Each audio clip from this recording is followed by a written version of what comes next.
Ghalib institute के हम सब ड्रामा ग्रुप के ज़ेरे एहतमाम ऑनलाइन प्रोग्राम मुलाकात एक फनकार से में आप सबका इस्तकबाल है।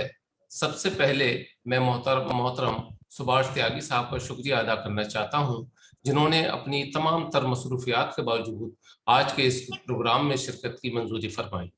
मनीष भाई आदा। नाजरीन, इससे पहले कि हम सुभाष त्यागी साहब की गुफ्तगू से फैज़याब हों, मैं चाहता हूं कि मुख्तसरन हम सब ड्रामा ग्रुप और सुभाष त्यागी साहब का तारुफ पेश करूं। हजरात, जैसा कि आपके इल्म में है, हम सब ड्रामा ग्रुप ड्रामे की दुनिया में अपनी बेहतरीन कारकर्दगी की बिना पर मारूफ है।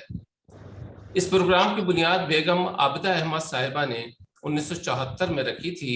इस ग्रुप की खुसूसियत यह है कि इस प्रोग्राम के ज़ेरे एहतमाम बड़े तारीखी ड्रामे स्टेज किए गए और बहुत मुमताज़ डायरेक्टर और अदाकार इस ग्रुप से वाबस्ता रहे। ये बेगम आबिदा अहमद साहिबा की दूरअंदेशी थी कि इस प्रोग्राम की बदौलत उर्दू स्टेज की रिवायत को जो कमज़ोर हो रही थी, उसको नई तवानाई मिली और जदीद तकाज़ों से उसे हम आहंग किया गया। हम सब ड्रामा ग्रुप के तहत जो आज तक अहम ड्रामे पेश किए गए हैं वो ये हैं। मेरे बाद, ये 1969 में स्टेज किया गया था। गालिब कौन है, ये 20 फरवरी 1969 में। गालिब, ये 1973 में स्टेज किया गया। तमाशा तमाशाई, तन्हाई का जहर, गालिब की दिल्ली, अनारकली, जिसमें पंकज कपूर साहब और नीलिमा अजीम साहिबा ने उसमें किरदार अदा किए थे। इकबाल, इसको डायरेक्ट किया था नादिरा बब्बर साहिबा ने, और राज बब्बर साहब ने इसमें जो है इकबाल का रोल अदा किया था। उर्दू की कहानी, जिंदा दिल रूहे, यहूदी की लड़की, दास्तान अपनी, मेरा भाई मेरा दोस्त, याद ज़ौक़ो फराक, मेरा भाई मेरा दोस्त एक मरतबा फिर हुआ, बज़्म दाग, कफन चोर, एंटी नेशनल गालिब, आदमी नामा, स्ट्रीट थिएटर प्ले, तिलिस्म होशो रुबा, गालिब की वापसी, गालिब का आखिरी मुशायरा, स्पार्कटस वगैरह इसमें जो है बहुत अहम ड्रामे पेश किए गए। हमें खुशी है कि बेगम साहबा के बाद डॉक्टर रक्षंदा जलील साहिबा जैसी हष्ट पहलू शख्सियत इस ग्रुप की चेयरपर्सन हैं। उन्होंने इस ग्रुप की तरक्की के लिए कई ऐसे मंसूबे बनाए हैं जिनके सबब पूरी दुनिया में इस ग्रुप की पजीराई हुई। उनकी रहनुमाई में ग्रुप ने बहुत तरक्की की। हमें ये बताते हुए फख्र का एहसास हो रहा है कि ये ग्रुप अब तक दिल्ली और बैरून दिल्ली 100 से ज्यादा ड्रामे स्टेज कर चुका है। सुभाष त्यागी साहब का मुख्तसर वक्त में तारुफ मेरे लिए बहुत मुश्किल है। सुभाष त्यागी एक तजुर्बेकार हिंदुस्तानी अदाकार और मुल्क के सबसे मुमताज थिएटर फनकार में से एक हैं। आपकी पैदाइश उत्तर प्रदेश के शहर मेरठ में हुई। उन्होंने 1964 में हायर सेकेंडरी स्कूल मुकम्मल किया। सुभाष त्यागी ने 1966 में इलेक्ट्रिकल स्टडीज में डिप्लोमा हासिल किया। ताहम वो अदाकार बनने की ख्वाहिश रखते थे। सुभाष त्यागी साहब सिविल सर्वेंट होने के साथ मशहूर हिंदुस्तानी थिएटर ग्रुप जन नाट्य मंच से भी वाबस्ता रहे। अपनी अदाकारी के कैरियर के दौरान आपने मुख्तलिफ जबानों के ड्रामों में काम किया। 3000 से ज्यादा थिएटरों में स्टेट प्ले शोज, टेलीफिल्मों और टेलीविजन सीरियल्स में काम किया। सुभाष त्यागी ने 1969 में इंडियन पीपल्स थिएटर एसोसिएशन नई दिल्ली के साथ काम करना शुरू किया, जहां उन्होंने श्यामल मुखर्जी और सफदर हाशमी के ज़ेरे हिदायत स्ट्रीट और थिएटर ड्रामे पेश किए थे। सुभाष त्यागी साहब ने थिएटर के दीगर नामवर फनकारों जैसे सफदर हाशमी, राकेश सक्सेना, उदय और काजल घोष के साथ सितंबर 1973 में जन नाट्य मंच या जन्म के नाम से दिल्ली में एक थिएटर ग्रुप तश्कील दिया। यह ग्रुप भी थिएटर की दुनिया में अपनी मुनफरिद शनाख्त रखता है। हजरात, त्यागी साहब के कारनामों की फहरिस्त इतनी तवील है कि सिर्फ नाम भी गिनाऊं तो खासा वक्त सर्फ होगा। गुफ्तगू के दौरान आप ऑनलाइन के मर्तबे से बखूबी वाकिफ हो जाएंगे, उनके मर्तबे से बखूबी वाकिफ हो जाएंगे। प्रोफेसर मोहम्मद काजिम साहब, जो आज सुभाष त्यागी साहब की से हम कलाम होंगे, उर्दू दुनिया में तारुफ का मोहताज नहीं। वो दिल्ली यूनिवर्सिटी के उर्दू शोबे उर्दू में प्रोफेसर हैं और उर्दू ड्रामों पर आपके कामों को बड़ी वक़्त हासिल है। हाल ही में उनका एक इंटरव्यू रोजनामा हिंदुस्तान उर्दू का भविष्य सुरक्षित है के उन्वान से शाया हुआ, जिससे एक तरफ ये वाज़ा हो जाता है कि वो ड्रामे की मौजूदा सूरत हाल से किस कदर बाखबर है, और दूसरी तरफ उर्दू से उनकी बेपनाह मोहब्बत भी जाहिर होती है। अब मैं प्रोफेसर मोहम्मद काजिम साहब से दरख्वास्त करता हूँ कि सिलसिले को आगे बढ़ाएं। इससे पहले कि देखिए, मैं ये अर्ज करना चाहता हूँ कि प्रोफेसर आसिफ नकवी साहब, जो कि हमारे हम सब ड्रामा ग्रुप के बहुत अहम रुकन हैं, और हमें भी इस ड्रामा ग्रुप में के तहत जो भी हमारे प्ले होते हैं उसके अंदर जो है हमारे उनके मशवरे शामिल होते हैं। और आज के लिए भी सुभाष त्यागी साहब के लिए जो है उन्होंने नाम प्रपोज किया था, उनकी सिफारिश की थी कि भाई उनको जो है इससे उसमें शामिल किया जाए आज के प्रोग्राम में, जिसके लिए मैं आसिफ नकवी साहब का बेहद मशकूर ममनून हूँ, और उनके साथ साथ त्यागी साहब का भी मशकूर ममनून हूँ कि वो आज इस प्रोग्राम में शामिल हैं। काजिम साहब से दरख्वास्त है कि इस प्रोग्राम को आगे बढ़ाएं। बेहद शुक्रिया जनाब डॉक्टर इदरीस साहब, डायरेक्टर आलिम इंस्टीट्यूट।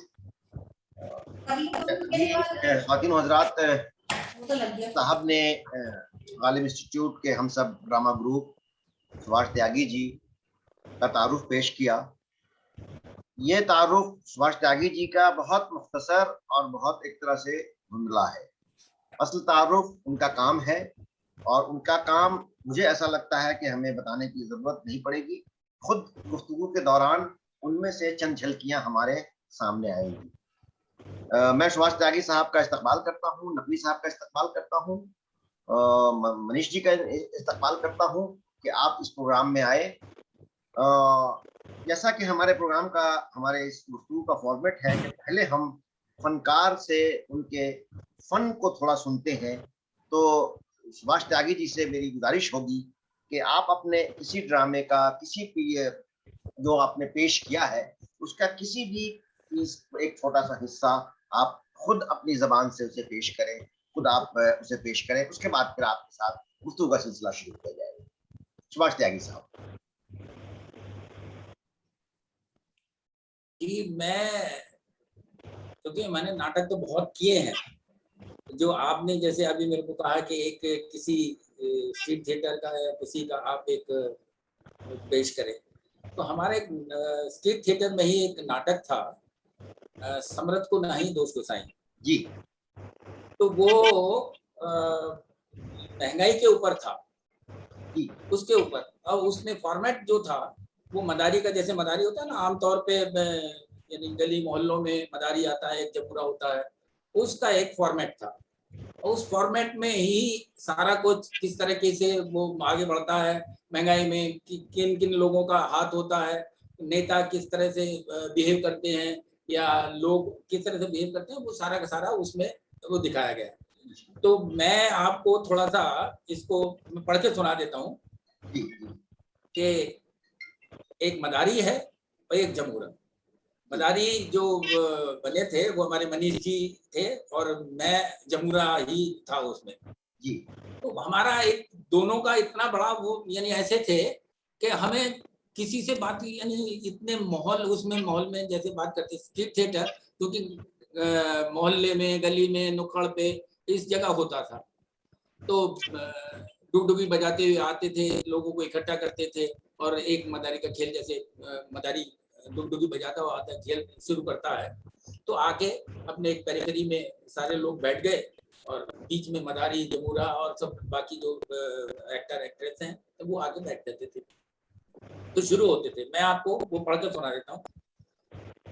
बात नहीं जुल्म की, सर मरोड़ा सांप का, कैसा कुंडल मार के बैठा है सांप का। जब ये चमेली की जड़ों में छुप कर बैठता है तो इसके कांटे का पानी नहीं मांगता, लेकिन इंसान का बच्चा इससे खेलता है, किस लिए? पापी पेट के लिए। हिंदू को कसम भगवान की, मुसलमान को पाक कुरान की, हाँ तो मैं मेहरबानों का दरदानू, अपने दुश्मन को पहचानू। शुरू करता हूँ जमुरे। हाँ उस्ताद, तो खेल शुरू किया जाए? किया जाए।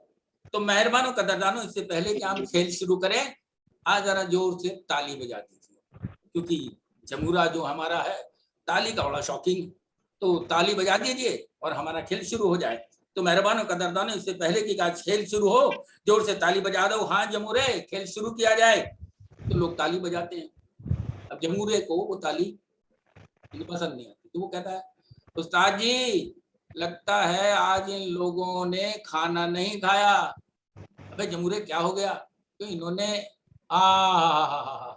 ताली नहीं बजाई। मेहरबान कदरदानो, मेरे जमूरे में बहुत बुरी आदत है, जब तक पब्लिक जोर से ताली नहीं बजाती तो सारा खेल शुरू नहीं करता। हाँ तो जोर से ताली बजाओ। क्यों भाई जमूरे? अब ताली बज जाती। क्यों भाई जमूरे? अब तो खुश है। हाँ उस्ताद मजा आ गया। तो लेट जा, गिली गिली फूक। उगते सूरज को नमस्कार, डूबते को सलाम, मुसलमान को आदाब, हिंदू को राम राम। हाँ तो मेहरबानों कदरदानों, मैं जादू दिखाता हूँ, तरह तरह के जादू दिखाता हूँ। लड़की को लड़का और कुत्ते को बकरी बनाता हूँ। हाँ तो जमूरे तू कौन? मैं कौन? जमूरे लौट आया।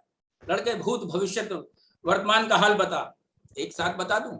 ना ना ना ना ना ना ना, धीरे धीरे बताना, नहीं तो खेल 1 ही मिनट में चौपट हो जाएगा।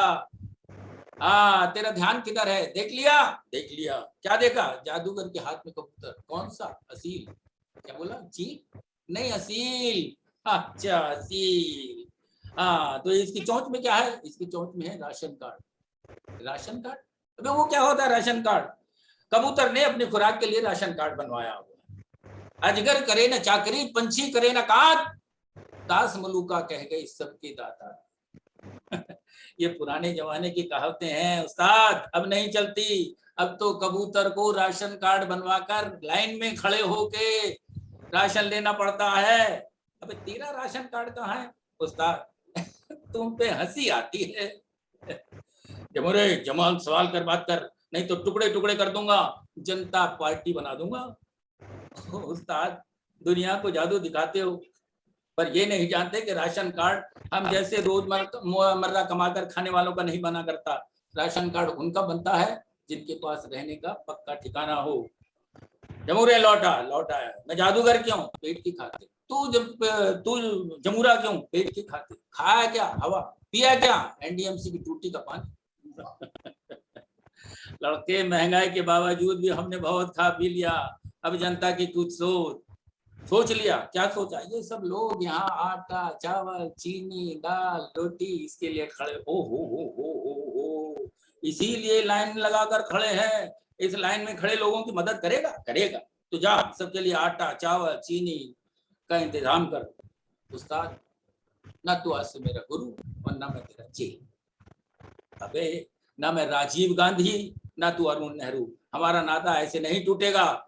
जमुना उस्ताद अगर पूछो तो फला साहब का लड़का पास हो गया, फेल बता सकता हूँ, या उनकी खोई गाय कहाँ मिलेगी ये बता सकता हूँ, लेकिन राशन नहीं ला सकता। जमूरे साहब लोग खुश हुए तो बहुत सा इनाम देंगे। उस्ताद मेरे बस की बात नहीं है। जमूरे लौट आया। अच्छा तो देख मेरा कमाल, अभी अपने जादू जोर से राशन पैदा करता हूँ, 7 समुद्र पार मच्छंदर, अब तू अपने आप कलंदर। बस लेने लगे गुरुओं का नाम। अबे तो मैं जादूगर हूँ, असली जादूगर। मेरे दादा के परदादा ने अकबर को जादू दिखाया था।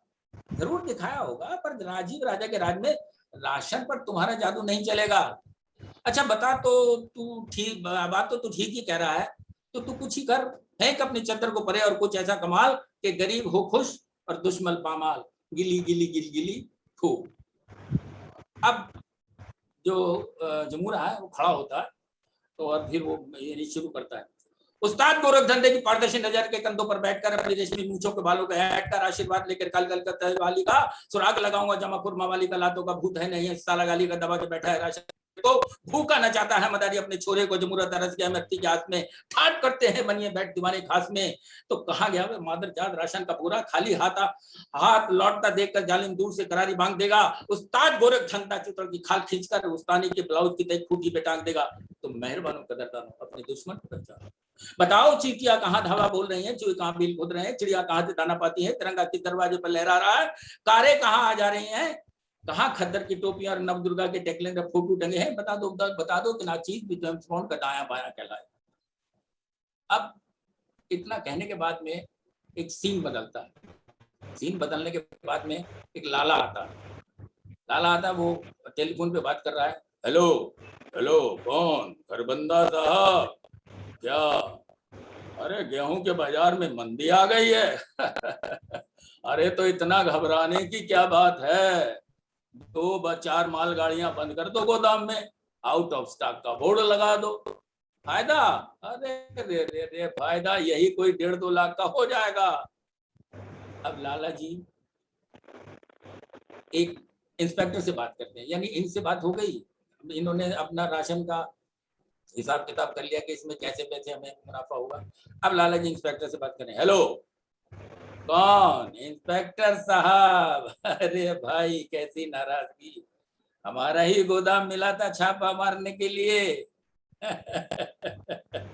हाँ याद आया, वो आपका रंगीन जापानी टेलीविजन की बात कर रहे थे ना आप, वो आ गया। हाँ हाँ, कहे तो आज भिजवा दूं। जी जी जी।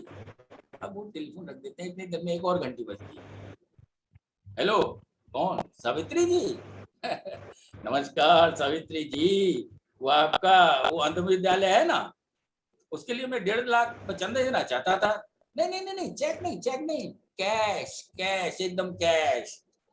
हाँ काम, हाँ काम। काम तो कुछ नहीं है, हाँ बस वो मंत्री जी के पास प्याज और चीनी के एक्सपोर्ट की फाइलें दबी हुई हैं, अगर आपकी नजरें इनायत हो जाए तो हाँ कल ही भिजवा देता हूँ, हाजिर हो जाऊंगा कैश लेके। हाँ धन्यवाद धन्यवाद। जमूरा बोलता है, लगता है यही है। अबे ओ सिंधबाद जहाजी के भतीजे, अबे ओ सिंधबाद जहाजी के भतीजे, कुछ हमें भी दे दे। यानी वो उससे लाला से बात करना शुरू करता है। तो लाला कहता है, तमीज से बात करो छोकरे। अरे दे देना लाला, क्या बात है? अबे निकाल। लाला चौकीदार बुलाता है, चौकीदार इनको बाहर कर दे यहाँ से। तो जमूरा, जय काली कलकत्ते वाली तेरे वचन जाए ना खाली, जो कि सामने चिक मन के बल गिर जाए, रास्ते के साथ जाते हैं सड़क, दुश्मन के हाथ में होती है खरक, निकाल दे राशन के बोरे को, नहीं तो यहाँ ही भस्म कर दूंगा, कल की होती आज ही तेरी रस्म कर दूंगा। चौकीदार चौकीदार चौकीदार, इसे निकाल यहाँ से। धूम धड़का चढ़ की चट्टाई टू आग बबूला कीकर कंकर गायब हो जा। तो इसमें जो लाला है वो बैठ जाता, नीचे गिर जाता है, और वहां पर एक राशन का बोरा रखा हुआ है, उसे जमूरा उठा के ले आता है।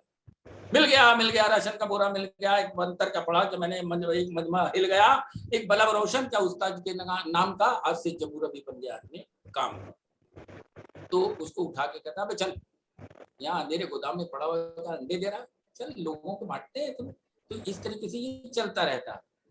तो अब आगे वो जाता है आगे कि लाला वो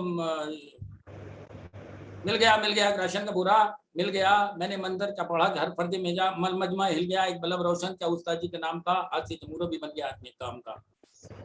अरे चिल्ला क्या रहा है? मदारी बोलता है, और ले आया क्या? ले आया राशन का बोरा। कैसे? छीन के। किससे? अबे चोर से। चोर कौन? वही।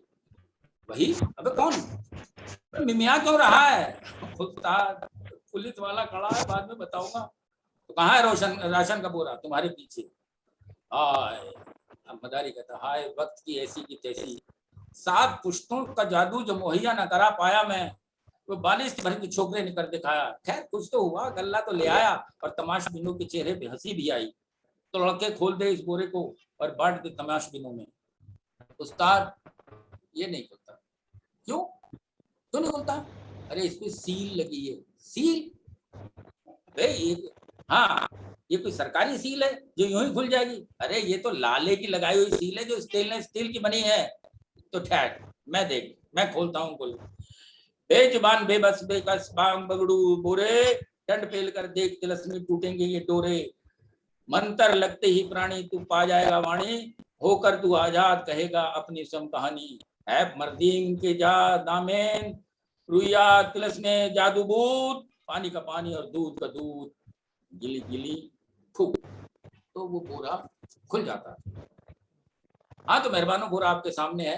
अब इसमें बोरा जो है, बोरा खुद अपनी कहानी सुनाता है। बोरा अपनी कहानी सुनाता है। एक खेत में जन्मा था मैं, मेहनत की आग से, मेहनत के और धरती के सुंदर सुहाग से, काटा मुझे किसान ने फिर खेत से एक दिन, मंडी में ला के छोड़ दिया खेत से एक दिन, सेठों ने मेरा भाव किया कौड़ियों के दाम, पल्ले में 2 किसान के आए फकत चदाम।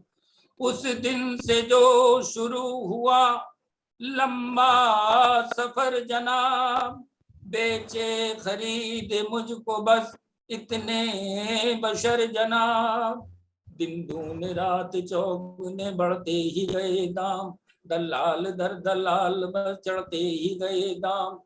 एक दिन खरीद कर किसी लाले ने मुझको जी, गोदाम में जकड़ दिया साले ने मुझको जी। अब आया हूँ बाहर तो है बस ये ही तमन्ना, दौलत की इस जगड़ से मैं आजाद रहूंगा।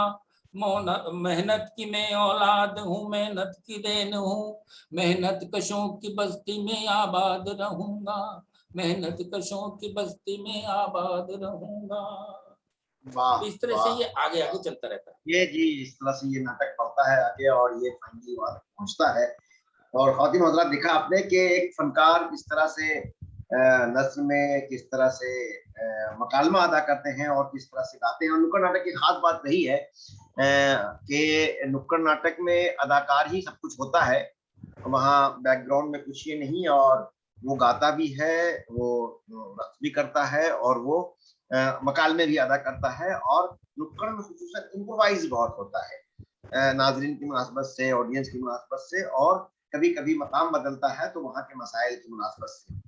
तो और सुभाष त्यागी जी पहले 1969 में इप्टा के साथ वाबस्ता हुए, दिल्ली में इप्टा को एक तरह से रिवाइव किया आपने, और उसके बाद फिर 73 सितंबर 1973 में सफदर हाशमी के साथ मिल करके सफदर हाशमी, राकेश सक्सेना, उदय और काजल घोष जैसे म्यूजिक डायरेक्टर, म्यूजिक काजल के साथ मैंने भी थोड़ा बहुत किया है नुक्कड़ में ही, उनके साथ मिलकर के इप्टा फॉर्म किया, जन्नत मंच फॉर्म किया, और कायम करने वालों में आपसे थे, और इप्टा और जन्नत मंच के साथ 1990 तक एक्टिवली वाबस्ता रहे। और जैसा कि हमारे साहब ने फरमाया कि कमोबेश 3000 शोज आपने किए हैं पूरे हिंदुस्तान में घूम करके नुक्कड़ नाटक की। और उस जमाने में नुक्कड़ नाटक की पूरी एक मूवमेंट थी, जन्नत मंच एक पूरी तहरीक थी। और वो और मदारी जमूरा का जो फॉर्मेट अभी आपने देखा, वो एक पॉपुलर फॉर्मेट था नुक्कड़ नाटक का, और सफदर हाशमी ने बहुत सारे नाटक इस फॉर्मेट में लिखे, तैयार किए, इम्प्रोवाइज किए आप लोगों के साथ मिल करके। सुभाष त्यागी जी सिर्फ थिएटर ही नहीं बल्कि फिल्म की एक बहुत अहम शख्सियत है। इन्होंने बहुत अच्छी अच्छी फिल्में की हैं। अभी रिसेंटली कुछ दिनों पहले एक फिल्म आई थी एक्सीडेंटल प्राइम मिनिस्टर, आप उसमें शामिल थे, गुलाबादी में आप शामिल थे, और बहुत सारे टेलीविजन सीरियल किए हैं आपने, बहुत सारे तारीखी के किरदार अदा किए हैं, और आपने बहुत सारे अदबी किरदार अदा किए। आपने हज़रत मोहानी पर जो सीरियल था उसमें आप वहां नजर आए थे, बीच की खोज में आप थे, और अशोक चंद्र के साथ दो बहुत अहम आपने सीरीज बनाई थी, ढाई आखर और गुलाबरी। इस तरह से और भी कई टीवी सीरियल हैं, फैमिली प्लानिंग, खिलती कलियां, वापसी, पिंड पिंड जग उठा। तो इस तरह से टेलीविजन सीरियल बहुत सारे हैं, और थिएटर में तो आपका एक लंबा सफर है, और बहुत सारे आपने नुक्कड़ नाटक इम्प्रोवाइज किए हैं, लिखे हैं और एक्ट किया है। और मनीष जी यहाँ मौजूद है, आसिफ नकवी साहब यहाँ मौजूद है, और हमारी खुशनसीबी है कि प्रोफेसर याकूब यावर साहब भी हमारे साथ हैं, बनारस यूनिवर्सिटी से आप शोभा से सुमुखदोष हुए हैं, हमारे साथ मौजूद है। तो सुभाष त्यागी जी एक तरह से कहिए कि मल्टी टैलेंटेड या हमाजहत शख्सियत है, जिन्होंने मुख्तलिफ फेजेस में मुख्तलिफ तरह से काम किया है आपने। बल्कि पहला ड्रामा आपने जो किया था वो जो ड्रामा था वो श्यामल मुखर्जी की हिदायत में जो ड्रामा था मृत्यु अतीत, बांग्ला ड्रामा था, और वो आपने किया था, अंग्रेजी में ड्रामे किए हैं, और हिंदी हिंदुस्तानी में आपने ड्रामे किए हैं। तो सुभाष जी, आपने इलेक्ट्रिकल में, आपने इलेक्ट्रिकल स्टडीज में डिप्लोमा किया, और उसके बाद फौरन थिएटर की तरफ कैसे आ गए और 66 में एकता से इस तरह से सरगर्म हुए? तो ऐसी चीज थी जिसने आपको थिएटर की तरफ मुतहर्रिक किया, और आप थिएटर में आ गए, और खुद नुक्कड़ नाटक की तरफ आप रुजू हुए? ऐसी क्या चीज थी? देखिए, मैं क्योंकि गांव से आया था, रहता तो मैं दिल्ली में ही था, यानी मेरा जन्म गांव में हुआ, लेकिन पैदाइश मेरी सारी दिल्ली में हुई। मेरा एक शौक था किसी कुछ अलग करने का, तो मैं लोगों को कुछ ढोलक बजा के या कुछ और करके वो दिखाता रहता था, उनमें कुछ डायलॉग भी ऐड होते रहते थे, उनमें वो मैं करता रहता, तो मुझे शौक था। लेकिन जब मैं ड्यूरिंग ये जब मेरी पढ़ाई खत्म हो गई, हायर सेकेंडरी मैंने कर ली, तो हम उसके बाद में अब काफी समय खाली रहता था, तो हम क्या करते थे, ताश खेलते थे। बिरला मंदिर के सामने, लक्ष्मी नारायण मंदिर जिसका नाम है, उसके सामने बैठ के ग्राउंड में ताश खेलते थे। हमारे मेरे दोस्त जितने भी थे बंगाली थे, मेरे दोस्त जितने भी थे बंगाली थे, और वहां सब बैठ के हम लोग ताश खेलते थे। उनका एक जीजा था बादल दा, वो काजल मुखर्जी जो ईस्ट बंगाल के फुटबॉल प्लेयर थे, उनका भाई था। वो आया एक दिन आके कहने लगा कि भाई ये तुम सुभाष क्या है, ये तुम यहाँ पे ताश खेलते रहते हो, चलो उठ यहाँ से। मैंने कहा सब क्या करें, तो हम उनको मामा जी कहते थे, मामा जी क्या करें है, तो कहने लगे क्या करें, या तो फुटबॉल खेलो, क्योंकि फुटबॉल ग्राउंड से वो थे जुड़े हुए थे, या तो फुटबॉल खेलो नहीं तो थिएटर करो। अब जब उन्होंने थिएटर का नाम लिया तो हमारे अंदर से एक अपना वो जाग उठा कि थिएटर, वाह। मैंने कहा पर हमें लेगा कौन थिएटर में। तो उन्होंने हमें एक बताया कि मेरा भाई श्यामल मुखर्जी यहाँ इप्टा में 33 शंकर मार्केट में इप्टा का ऑफिस है, तो वहां आप चले जाओ और वो तुम्हें कुछ ना कुछ वहां पे करा देंगे। ठीक है, हीरो बन जाएंगे हम भी। और हम हीरो बनने के चक्कर में अपने सज धज के अपने नई कमीज नए पैंट पहन के और पहुंच गए 33 नंबर शंकर मार्केट। वहां रिहर्सल चल रही थी और कुछ नहीं था, कोई कुर्सी नहीं, कोई मेज नहीं, कोई कुछ नहीं, एक दरी भी नहीं थी, खाली पड़ा हुआ था ऐसे। तो जाके जो लोग थे वो सब नीचे ही बैठे हुए थे, मैं भी जाके वहां पे नमस्कार वगैरह नमस्ते वमस्ते करी और हाथ जोड़ के बैठ गए। तो बोले आप, मैंने उनको इंट्रोडक्शन दिया कि आपके भाई ने भेजा मुझे, कहते चलो बैठो बैठो। अब वो 10 मिनट की रिहर्सल के बाद में उन्होंने मुझे क्या कहा कि सुभाष इंद्र आओ। मैंने कहा ये झाड़ू उठा के ना झाड़ू लगा दो यहाँ पे। मैंने कहा क्या, मैं हीरो बनने आया हूँ और मुझे झाड़ू लगाने के लिए कह रहे हैं ना, मैं तो झाड़ू वाड़ू तो लगाऊंगा नहीं। तो उसने कहा भाई झाड़ू लगा दो कोई बात नहीं। अब मुझे बड़ा यानी ऑकवर्ड फील हुआ कि ये झाड़ू लगाने के लिए मुझे कह रहा है, कमाल है, मैं यहाँ झाड़ू लगाने आया हूँ। अब मैं किस तरीके से मैं यहाँ से खिसकूं, मैं यही सोचता था। उन्होंने रिहर्सल शुरू करी, जैसे ही वो रिहर्सल में अपने मशगूल हुए, मैं वहां से सीढ़ियां उतर के घर आ गया। नेक्स्ट डे हमने फिर वही ताश खेलना शुरू किया। अब वो बादल दा फिर आ गए। बादल दा ने कहा भाई क्या बात है, कल गए थे तुम? मैंने कहा दादा वहां गए थे हम। क्या करा वहां, उन्होंने झाड़ू पकड़ा दी, कहते झाड़ू लगाओ। बोले तू भी बेवकूफ है। मैंने कहा क्यों क्या हुआ? कहते अरे वो तेरे से देख रहे थे कि तू कुछ कर सकता है या नहीं कर सकता। नाटक में झाड़ू भी लगाना पड़ता है, नाटक में हर चीज करनी पड़ती है। अब तुम वो नहीं करोगे तो कैसे करोगे नाटक? तो मेरे दिमाग में कुछ लगा, मैंने कहा यार ये तुमने बहुत बड़ी गलती कर दी। तो अगर झाड़ू लगा देता तो कम से कम तेरे को कोई रोल तो मिल जाता है, झाड़ू लगाने का ही रोल मिल जाता है। फिर 3-4 दिन के बाद में फिर वहां गाने शुरू किए। वहां उन्होंने मुझे बिठाया, क्योंकि उन्हें भी मालूम पड़ जाता कि ये बंदा दोबारा से आया है तो कुछ ना कुछ करेगा। उन्होंने मुझे 2 लाइन का एक रोल पकड़ा दिया। अब मैं 2 लाइन के रोल को खूब अच्छी तरह से पढ़ता रहता था, कहीं भूल ना जाऊं, कहीं भूल ना जाऊं। आखिर में क्या हुआ कि जिस दिन शो था, आप बिलीव नहीं करेंगे, मैं वो 2 लाइन भूल गया। वो 2 लाइन भूलने के बाद में मैं बहुत देर तक खड़ा रहा, एग्जिट हुई, बाहर आ गया। बाहर आके जितने भी लोग थे हमारे, बोले कमाल कर दिया तूने, डायलॉग तो नहीं बोला लेकिन एक्सप्रेशन बहुत गजब थे। एक्सप्रेशन भी होते हैं कुछ, तो मुझे तो एक्सप्रेशन वगैरह के बारे में मालूम ही नहीं था कि नाटक में एक्सप्रेशन भी देना पड़ता है या कुछ और करना पड़ता है। कुछ ठीक है एक डायलॉग है बोल दिया खत्म। पर मैंने कहा ठीक है आज तो हो गया ये, इसके बाद मैं कभी भी मुड़ के नहीं देखूंगा पीछे। और आप बिलीव नहीं होगा, मैं उसके बाद में कभी भी छोटा रोल मुझे मिला ही नहीं। ये मैं खुद नहीं कहता कि मुझे बड़ा रोल दो ना, जो डायरेक्टर होता था वो खुद ही अपने आप ही बड़ा रोल देता था। उसने कैलिबर देखा, उसने उसको मेरा हाव भाव मेरा सारा कुछ देखा, और उसके बाद में तो मैंने फिर पीछे मुड़ के नहीं देखा। सबसे पहले हमने एक प्ले किया किमलिश। किमलिश कहाँ हुआ? फतेहपुरी के चौक पर, रात के टाइम 10 बजे शुरू हुआ था वो, 10 बजे। और आपको मैं बता दूं 10,000 के करीब मजदूर लोग थे। 10,000 जो रेडी पटरी जिसमें वो थे, वो वहां पर मौजूद थे किमलिश को देखने के लिए। हालांकि मैंने एक बूढ़े का रोल किया था, जवान होने के बावजूद एक बूढ़े का रोल किया था, लेकिन वो लोगों को इतना पसंद आया, बहुत ही पसंद आया।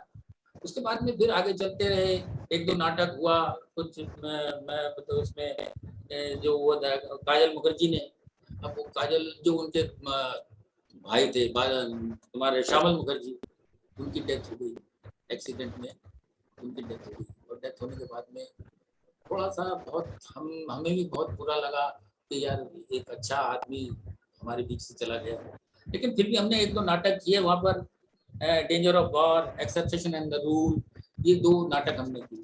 लेकिन वहाँ पर कुछ लुम्पेन टाइप आदमी आ गए थे उस एकता में, तो हमें वो बर्दाश्त नहीं हुआ। हमने कहा कि चलो यार एक अपना अलग एक ग्रुप बनाते हैं और उसमें फिर अपने शुरू करते हैं। तो फिर हम एक बैठे, जिसमें पहले जब हम बैठे उसमें मैं था, सुभाष त्यागी, काजल, कविता नागपाल, सफदर हाशमी, राकेश सक्सेना और काजल घोष, ये इन्होंने मिलके एक यानी संस्था बनाई कि चलो हम ये मिलके बैठ के वो बनाएंगे, कोई थिएटर ग्रुप बनाएंगे और हम स्ट्रीट प्ले भी करेंगे, प्रोसीडियम भी करेंगे, सारा कुछ करेंगे। तो मैंने कहा ठीक है, और हमने उसको एक फॉर्म दे दी और ये किया। लेकिन क्योंकि हमारे पास पैसे तो थे ही नहीं, किसी के पास कोई नौकरी नहीं करता था सिवाय मेरे, मैं एक नौकरी करता था, तो कोई नौकरी नहीं करता था, पैसे कहाँ से आए? तो एक नाटक उत्पल दत्त का लिखा हुआ मृत्युंजय रोती, बंगाली में था, हमने बंगला में ही वो नाटक कर दिया ये दुर्गा पूजा में बंगालियों के लिए, और उससे हमें कुछ पैसा मिला जिससे थोड़ा सा वो आगे बढ़ा। उसके बाद में फिर हमने उसको रजिस्टर कराया और उसका नाम रखा जन नाट्य मंच। अब जन नाट्य मंच जब शुरू हुआ तो फिर तो अब उसमें हमने क्या किया कि हम जो प्ले लिखते थे, वो सामूहिक रूप से लिखा जाता था, यानी एक आदमी का कंट्रीब्यूशन नहीं होता था, वो सब आदमियों का, जितने भी हमारे ग्रुप में लोग थे उनका सबका कंट्रीब्यूशन होता था। रात को बैठ के लिखते थे, तो सब अपने अपने काम में लगते थे, रात को बैठ के लिखते थे। तो एक प्लॉट बना दिया था कि भाई महंगाई के ऊपर ये एक नाटक बनाना है, इसका फॉर्मेट ये है। अब जैसे मदारी, जमुरा और लाला और वो तुम्हारे नेता, इन सब के तो आपको बता दिया भाई क्या क्या करोगे तुम, तू क्या करेगा, कि जी मैं मदारी का लिख देता हूँ, मुझे मदारी के मैंने देखा है, मैं जमुरी का लिख देता हूँ, या मैं लाला का लिख देता हूँ। तो वो एक एक करके लिखते थे, उसको कंपाइल कर लेते थे बाद में, और कंपाइल होके वो एक नाटक के स्वरूप में आ जाता था। तो इस तरीके से हमारा नाटक करने का वो था। और हमारा जब ग्रुप आगे बढ़ा तो हमारे में यानी वो ग्रुप नहीं था, परिवार था, सामूहिक रूप से परिवार था, और एक दूसरे के घर आना जाना सब कुछ लगा रहता था। मैं एक आपको एक किस्सा सुनाता हूँ। मेरे लड़के का जन्म 31 मार्च को हुआ, उसको हम अपने घर में सेलिब्रेट करते थे। अब जन नाट्य मंच के लोगों को पता चला कि ये घर में एक दिन सेलिब्रेट करता है, तो बोले हम सब वहां सेलिब्रेट करेंगे। अब आसिफ जी हमारे तो बहुत हुआ है, उन्होंने कहा कि नहीं नहीं सारे जाएंगे। और आपको शायद विश्वास ना हो, पूरी टीम मेरे घर पहुंच गई, और सब मेरी माँ, मेरी वाइफ, मेरे सारे कोच सब वो बैठ के अपने खाना वाना बना रहे हैं सब कुछ, और ये अपने गप्पे मार रहे हैं। हमारे फादर हुक्का पीते थे, अब हमारे मनीष जी वो क्योंकि सिगरेट पीते थे तो वो हुक्के वाले के पास बैठ जाते थे और उनसे गुफ्तगू करने लगे जाते थे। तो और हमारे फादर और मनीष जी दोस्त थे, हालांकि सब कुछ होने के बावजूद ये दोस्ती थी उनकी। मैं ये मेरे घर जब भी आता था तो मुझे कहते थे सुभाष इधर आ, मनीष आया, जरा वो सिगरेट लेके आ। तो मैंने कहा आप इसको सिगरेट क्यों पिलाते हो, मुझे समझ में नहीं आता। बोले नहीं नहीं इसको सिगरेट जरूर पिलानी है। अब बताइए, यानी हमारे अंदर जो था ना, वो कोई भेदभाव नहीं था किसी का, मैं बड़ा हूँ, मैं छोटा हूँ, मैं ये हूँ, मैं वो नहीं, सब सामूहिक रूप से ही सारे काम करते थे। अब लिस्ट तो बिल्कुल, वो बहुत सारी है। फिर जन्नत मंच में ये बात है कि जी मंच में जब मैं यहाँ दिल्ली आया 92 में, तो जन्नत मंच के कई शोज देखे और वहां बैठने का भी मुझे मौका मिला मला जी के साथ और सुधनवा के और जो लोग थे। और इत्तेफाक से, क्या पहुंच रही है मेरी आवाज? हाँ आ रही। जी आ रही। तो मुझे भी थोड़ा बैठने का मौका मिला। वजह ये थी कि मैं अपना शोध जो है रिसर्च नुक्कड़ नाटक पर ही मैंने किया है, तो इसलिए भी मैं वहाँ बैठता था उन लोगों के साथ, तो ये चीजें देखने को मिली मुझे। तो मैंने मतलब पाया, और यकीनन आप लोगों ने जैसे जो नाटक तैयार किए, जिनमें बहुत मशहूर नाटक जो है जन्नत मंच के, समरत को नहीं दोष को साईं, औरत, मशीन, हत्यारे, मैं आपको लिस्ट बताता हूँ। हल्ला बोल, मैं आपको इस तरह से मैं आपको बीच में डिस्टर्ब कर रहा हूँ। नाटक है। मैं आपको एक पूरी लिस्ट बताता हूँ कि यहाँ से जब यानी शुरू हुआ जन्नत मंच, तो सबसे पहले मृत्युरे रोतित हुआ, जनता पागल है, भारत भाग्य विधाता, ये प्ले था, हिंदी प्ले था। ये रमेश उपाध्याय ने लिखा हुआ था और कविता नागपाल ने इसको डायरेक्ट किया था। बकरी हिंदी में ये भी एक प्ले था जिसमें सर्वेश्वर दयाल सक्सेना का लिखा हुआ था और कविता नागपाल ने डायरेक्ट किया था। इसमें पंकज कपूर ने भी इसमें एक्ट किया था बकरी में। ये चंडीगढ़ में बहुत ही यानी पॉपुलर हो गया था जब ये बकरी वहां पर चंडीगढ़ में हुआ था।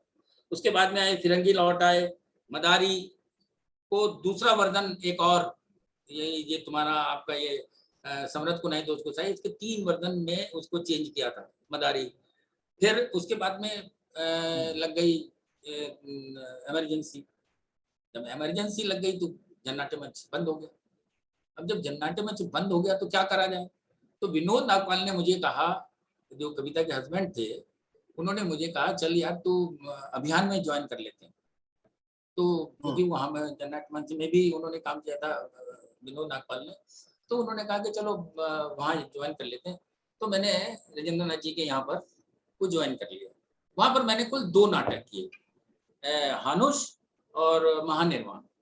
हानुष तो उन्होंने लिखा था तुम्हारे पलासानी के भाई ने, भीष्म साहनी ने लिखा था। तो इसमें उसमें रवि वासवानी भी था। तो ये उसमें 2 नाटक करने के बाद में फिर इमरजेंसी खत्म होने के बाद में जन्नत, हालांकि हम मिलते रहते थे बीच में मिलते रहते थे। फिर उसके बाद में सबसे पहला नाटक हुआ मशीन। और मशीन जो नाटक है वो एक सत्य घटना के ऊपर आधारित है, एक सत्य घटना के ऊपर आधारित है। शादरे में एक फैक्ट्री थी, बहुत बड़ी फैक्ट्री थी, उसमें लोग काम करते थे। तो उनके पास बैठकर कहीं खाने के लिए जगह नहीं थी और अपनी साइकिल खड़ी करने के लिए कहीं छाया नहीं थी। तो इस तरीके से वो आते थे। तो 2-4 जरा जागरूक भी थे, उनमें से उन्होंने कहा यार क्यों ना हम मालिक से कहते हैं कि हमें कहीं बैठने की एक शेड बना दे, या हमारे जो साइकिल खड़ी होती है वहां पर वो साइकिल खड़ी कर सके। लेकिन मालिक ने कहा भैया तुमने काम करना है करो, मैं ना तो शेड बनाऊंगा और ना आपको कोई यहाँ पर कैंटीन वैंटीन का इंतजाम करूंगा। आप चाहिए अपने अपने घर, अगर काम करना तो चुपचाप काम करिए, नहीं तो। लेकिन मजदूर ही, उसमें भी आहिस्ता आहिस्ता बढ़ता है। अब उनमें द्वेष विद्वेष सब कुछ बढ़ गया। उन्होंने कहा कि भाई ऐसे तो काम नहीं चलेगा, मालिक को यानी थोड़ा सा दबाव डालना पड़ेगा। अब उन्होंने दबाव डालने की कोशिश की और दबाव डालने की कोशिश में क्या हुआ कि उस कंपनी में हड़ताल हो गई। हड़ताल जब हो गई तो मालिक है, उसने पुलिस बुला ली, पुलिस से झगड़ा हो गया, 2 आदमी मारे गए। उस पूरी घटना के ऊपर ये जो नाटक है मशीन, उसी के ऊपर लिखा हुआ। तो हम घटनाओं के ऊपर भी वो नाटक लिखते थे। अब फिर आया, अब राजा की बारी है, आया चुनाव, औरत महिलाओं के ऊपर है सारी। महिलाओं को लेके सारा कुछ की महिलाओं के ऊपर कैसे अत्याचार होते हैं या उनको किस तरह से दबाया जाता है, कैसे वो करते हैं, तो कैसे महिला आगे निकल के आ सकती है, वो सारा का सारा, यानी एक एक नाटक में ये नहीं है कि चलो जी कोई मनोरंजन भी है उसमें, ये मैं नहीं कहता, लेकिन एक संदेश भी है, उस संदेश के साथ में मनोरंजन भी है। हमारे साथ जो देखने वाले होते थे वो हमारे साथ जुड़ जाते थे, बिल्कुल एकदम ऐसे जुड़ जाते थे कि जैसे वो भी उस का पार्ट है। अब मैं आपको एक घटना इसकी बताता हूँ, समरथ को नहीं दोस्त गोसाई, समरथ के नाम दोस्त गोसाई हम एक कॉलेज में कर रहे थे, एक लड़का बड़ा वहां बदतमीजी कर रहा था, अपने आप हीरो यानी करने के लिए वो कुछ कर रहा था। तो मैं, क्योंकि मेरा और मनीष का रेपो बहुत बना हुआ था, मैंने कहा मनीष इसको धर लूं, तो बोले क्या करेगा पागल है, मैंने कहा नहीं नहीं इसको जरा समझा देता हूँ। हमने उसको अपने नाटक में ही घेर लिया है। एक सिचुएशन आती है, आपने बुरा देखा, आपने बुरा देखा, आपने बुरा देखा, आपने बुरा देखा, ऐसे कर करके मैं सारी जनता से पूछ रहा हूँ। आखिर में मैं उस लड़के के पास पहुंच गया, आपने बुरा देखा, तो वो सक पका गया। जैसे ही वो सक पका गया उसने कहा कि मैंने कहा खड़ा हो, खड़ा हो, क्या तू बहुत देर से शोर मचा रहा था, है बदतमीजी कर रहा था यहाँ पे, और अब तेरे को ये नहीं पता कि बुरा कहाँ है। अब उसने कहा कि ये तो मेरे पीछे पड़ गए, अब सारी जनता हमारी तरफ हो गई, बोले बाहर निकल तू नाटक का सत्यानाश कर रहा। तो जनता इतनी जुड़ती थी हमारे साथ कि हम नाटक के दौरान भी अपने आप में ये नहीं कि हम नाटक कर रहे हैं या डायलॉग भूल जाएंगे ना, भूलने का तो मतलब ही नहीं था कहीं। इस तरीके से हम लोगों के साथ जुड़ते रहते थे, यानी वो हमें ये ऐसे समझते थे कि हमारा परिवार है। और कई बार ये भी होता था, हम बोट क्लब में नाटक कर रहे, बोट क्लब में नाटक कर रहे, तो वहां पर सारे सेंटर सेक्रेटरी वगैरह के जो लोग वहां पर दिखने आते थे। उनमें से एक आदमी ने कहा, बोले ये सारे लौंडे आते हैं यहाँ पर, पैसे इकट्ठे करके ले जाएंगे, शाम को दारू पियेंगे। अब उस दिन मेरे फादर वो भी नाटक देखने आए थे। अब उसने जब ये कहा तो उन्होंने उसको पकड़ लिया, बोले तू जानता है ये कौन है, जानता है तो कौन है। उन दिनों सप्तराष्ट्र में लेक्चरर हो गया था, मैं भी अपने यानी मेरी भी प्रमोशन हो गई थी, मनीष जी का अपना प्रेस था, आसिफ जी भी अपने उसमें थे, तो सारे के सारे बोले ये देख एक एक को गिनाओ मैं कौन कौन है, ये लेक्चरर है, ये ऑफिस में सीनियर है, इनकी प्रेस है, ये दारू के लिए पैसे नहीं कर वो काम नहीं करते, ये एक इन्होंने जागरूकता फैलाने के लिए ये काम कर रहे हैं। तुझे समझ में आया कुछ कि नहीं आया? तो बेचारा चुप। लेकिन हम जो थे कभी भी किसी के लिए वो नहीं थे, लेकिन लोग हमसे जुड़ते थे, बाकायदा हमें बुलाया जाता था कि सर हमारे यहाँ काम कर लो। हम बॉम्बे गए, बॉम्बे में नाटक हुआ, गेटवे ऑफ इंडिया के सामने भी हुआ, दो तीन जगह, और मजदूर कॉलोनी में आपकी धारावी में भी हमने किया। अब धारावी में करने के बाद में वहाँ तो आपको मालूम है धारावी क्या क्या है, उसमें तो हर तरह का आदमी है, बदमाश भी है, दारूबाज भी है, सारे कुछ है, लेकिन वो इतने जुड़ गए कि कुछ कहने के हद नहीं। उस धारावी में हमारे उस काम को देख के जिन्होंने हमें बुलाया था, फाइजर इंडिया ने हमें बुलाया था, वो फाइजर इंडिया वाले कहने लगे यार ये जो कमाल करते हैं इनको तो और कराना चाहिए। नेक्स्ट डे हमारी ट्रेन थी जाने की, हम कहने लगे हम तो कल चले जाएंगे।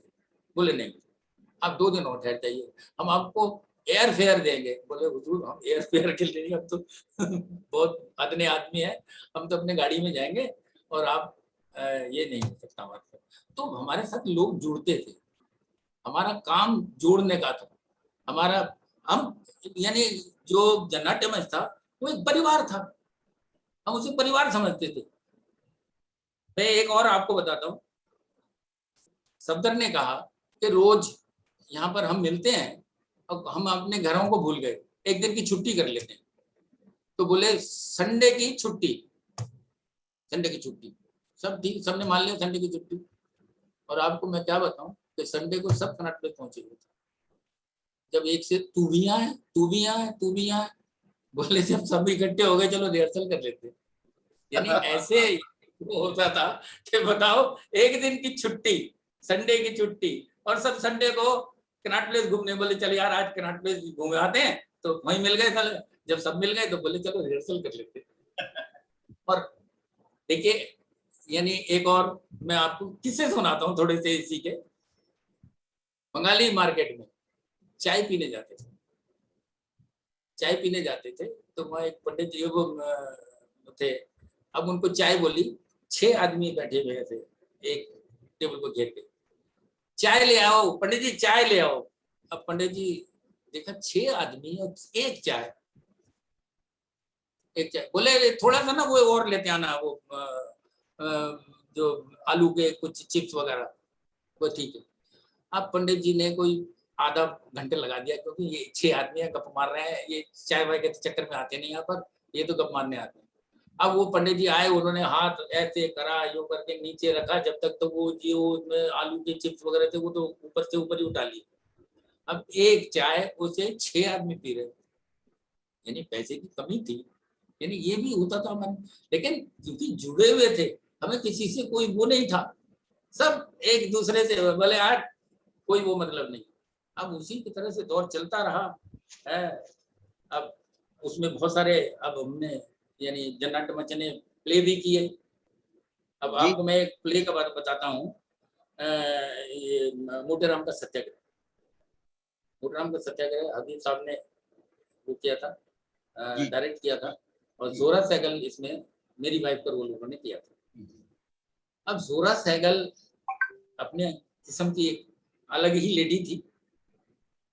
वो जब भी मुझे, यानी नाटक खत्म होने के बाद में जब भी मुझे वहाँ श्री राम सेंटर में मिलती थी अपने परिवार के साथ में, तो दूर से आवाज लगाती थी, वो देखो मेरा पति आ रहा है। हालांकि मैं, अम्मा जी ये क्या आप यानी लेके बैठ जाती हैं, मैं बोले तू मेरा पति नहीं था? था ना? मैंने कहा हाँ था, वो मैं नाटक में था। अब थोड़ी बोले ना मैं तुझे अपना पति ही कहूंगी तो वो मुझे अपना पति ही कहती थी। तो अब यदि एक जुड़ाव था उनके साथ भी।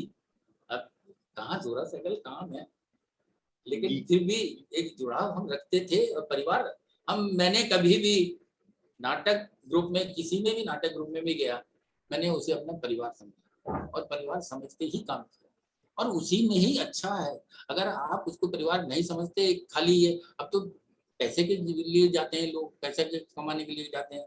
मैंने कभी भी पैसे के लिए काम नहीं किया, पैसे के लिए काम नहीं किया। नाट्य मंच अब एक मूवमेंट थी, पैसे के लिए काम नहीं था, वो एक मिशन था।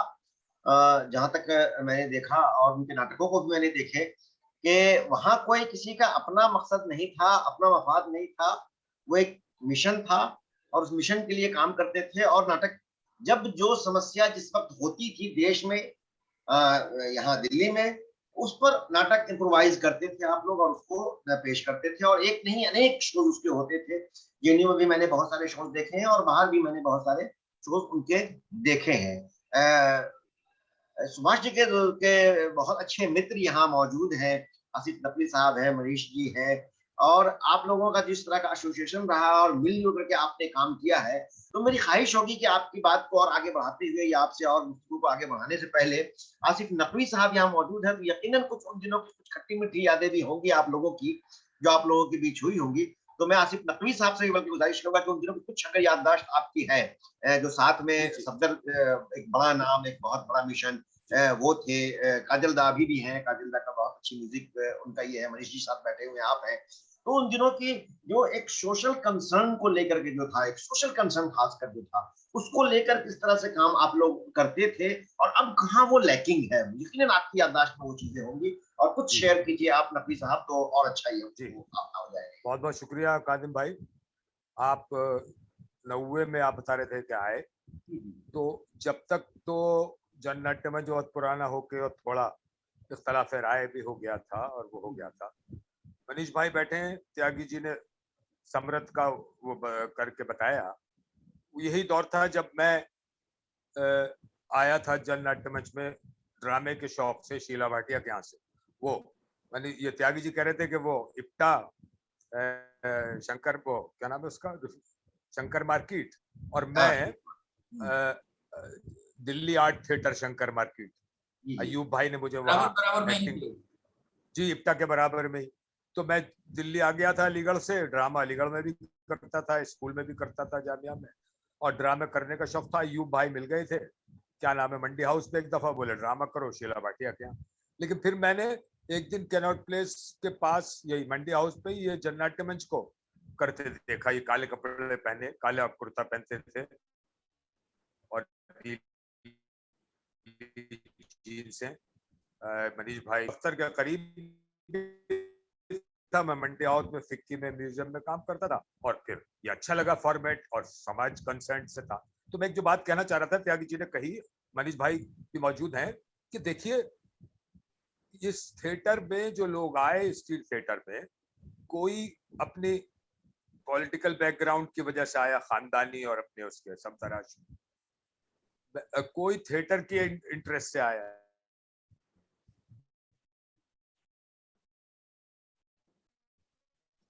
कोई अपने और सोशल कमिट कहा, वो फैमिली समझती है, और कमिटमेंट एक खास थिएटर का हुआ। देखिए क्योंकि आजकल मैं बहुत इंटरव्यू ओटीटी पे सुन रहा हूँ थिएटर के बारे में, और बहुत लोग बता रहे हैं थिएटर के बारे में, तो ऐसा लगता है क्योंकि बहुत बहुत ही क्रिएटिव फील्ड है और बहुत ही मैं प्रूफ करना चाहता था और मुझे मिल गया। वो ऐसा नहीं है, यहाँ सोशल कमिटमेंट बेहतर चीज है। और स्ट्रीट थिएटर एक इंस्ट्रूमेंट ऑफ चेंज। हम अपने लोगों से, जनता के सरोकारों को, जनता के मसाइल पर कुल मिलकर लिखते थे और करते। ये जो पूरा जेनेसिस है इसका मशीन ड्रामे का जेनेसिस जड़ है स्ट्रीट थिएटर मूवमेंट की।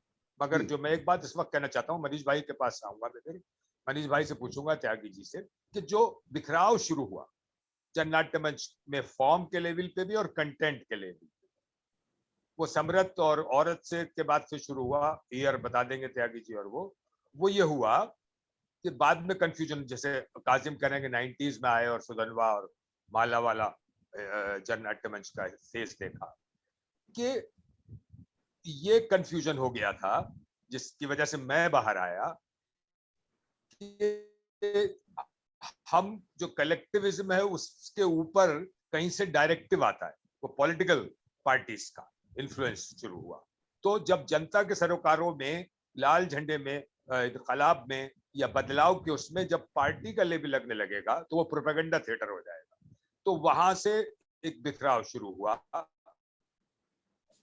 और त्यागी जी बताएंगे, मैं ज्यादा नहीं कहूंगा क्योंकि मैं लग गया, कि जननाट्य मंच का बिखराव इसलिए हुआ कि दूसरे लोग आते गए, और फिर एक दर्दनाक हादसा जो सरदार हाशमी का हुआ, वहां से तो 3-4 हिस्से हो गए, सहमत बन गया, माला ने स्टूडियो सफदर खोल लिया।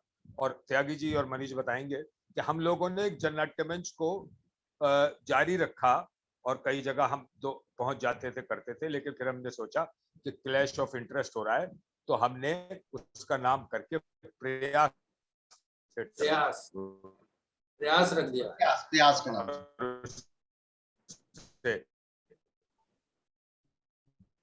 त्यागी जी से मैं कहूंगा, नोबेल मिला था वॉल्सोएंका को, उसका lion and the jewel, Tyagi ji main actor थे उसमें, मनीष भाई भी थे, त्यागी जी मेन एक्टर थे, उसके बारे में बताइए। जी बिल्कुल, ये बहुत शुक्रिया आसिफ साहब, और आप याद होगा बहुत मैंने एक जी आपने बहुत लाइन जो था ये डायरेक्ट किया था आसिफ साहब ने जी। ये वॉल्शंका का लिखा हुआ था, यानी अच्छा प्ले था। ये स्ट्रीट, ये बेसमेंट में नहीं राकेश ने किया था, राकेश ने डायरेक्ट किया था, मैंने आपने असिस्ट किया। हाँ।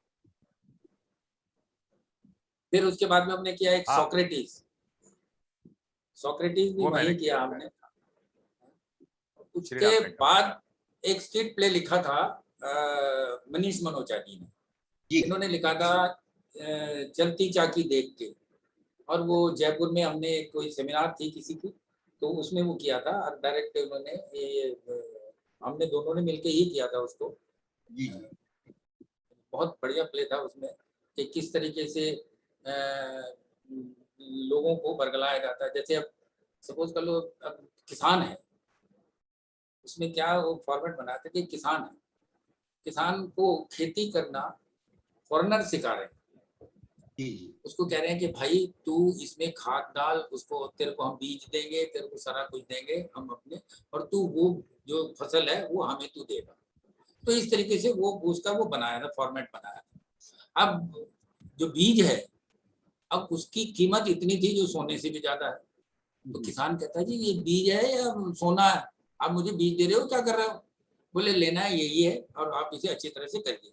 बेचारे ने क्या करा कि ठीक है भाई मैंने कुछ करना है, उसने वो बीज ले लिया, बीज लेके उसने बोया, उसकी फसल हुई, तैयार हो गई। तैयार होने के बाद में वो टमाटर बेचने उनके पास गया कि ये मेरा टमाटर है और जा।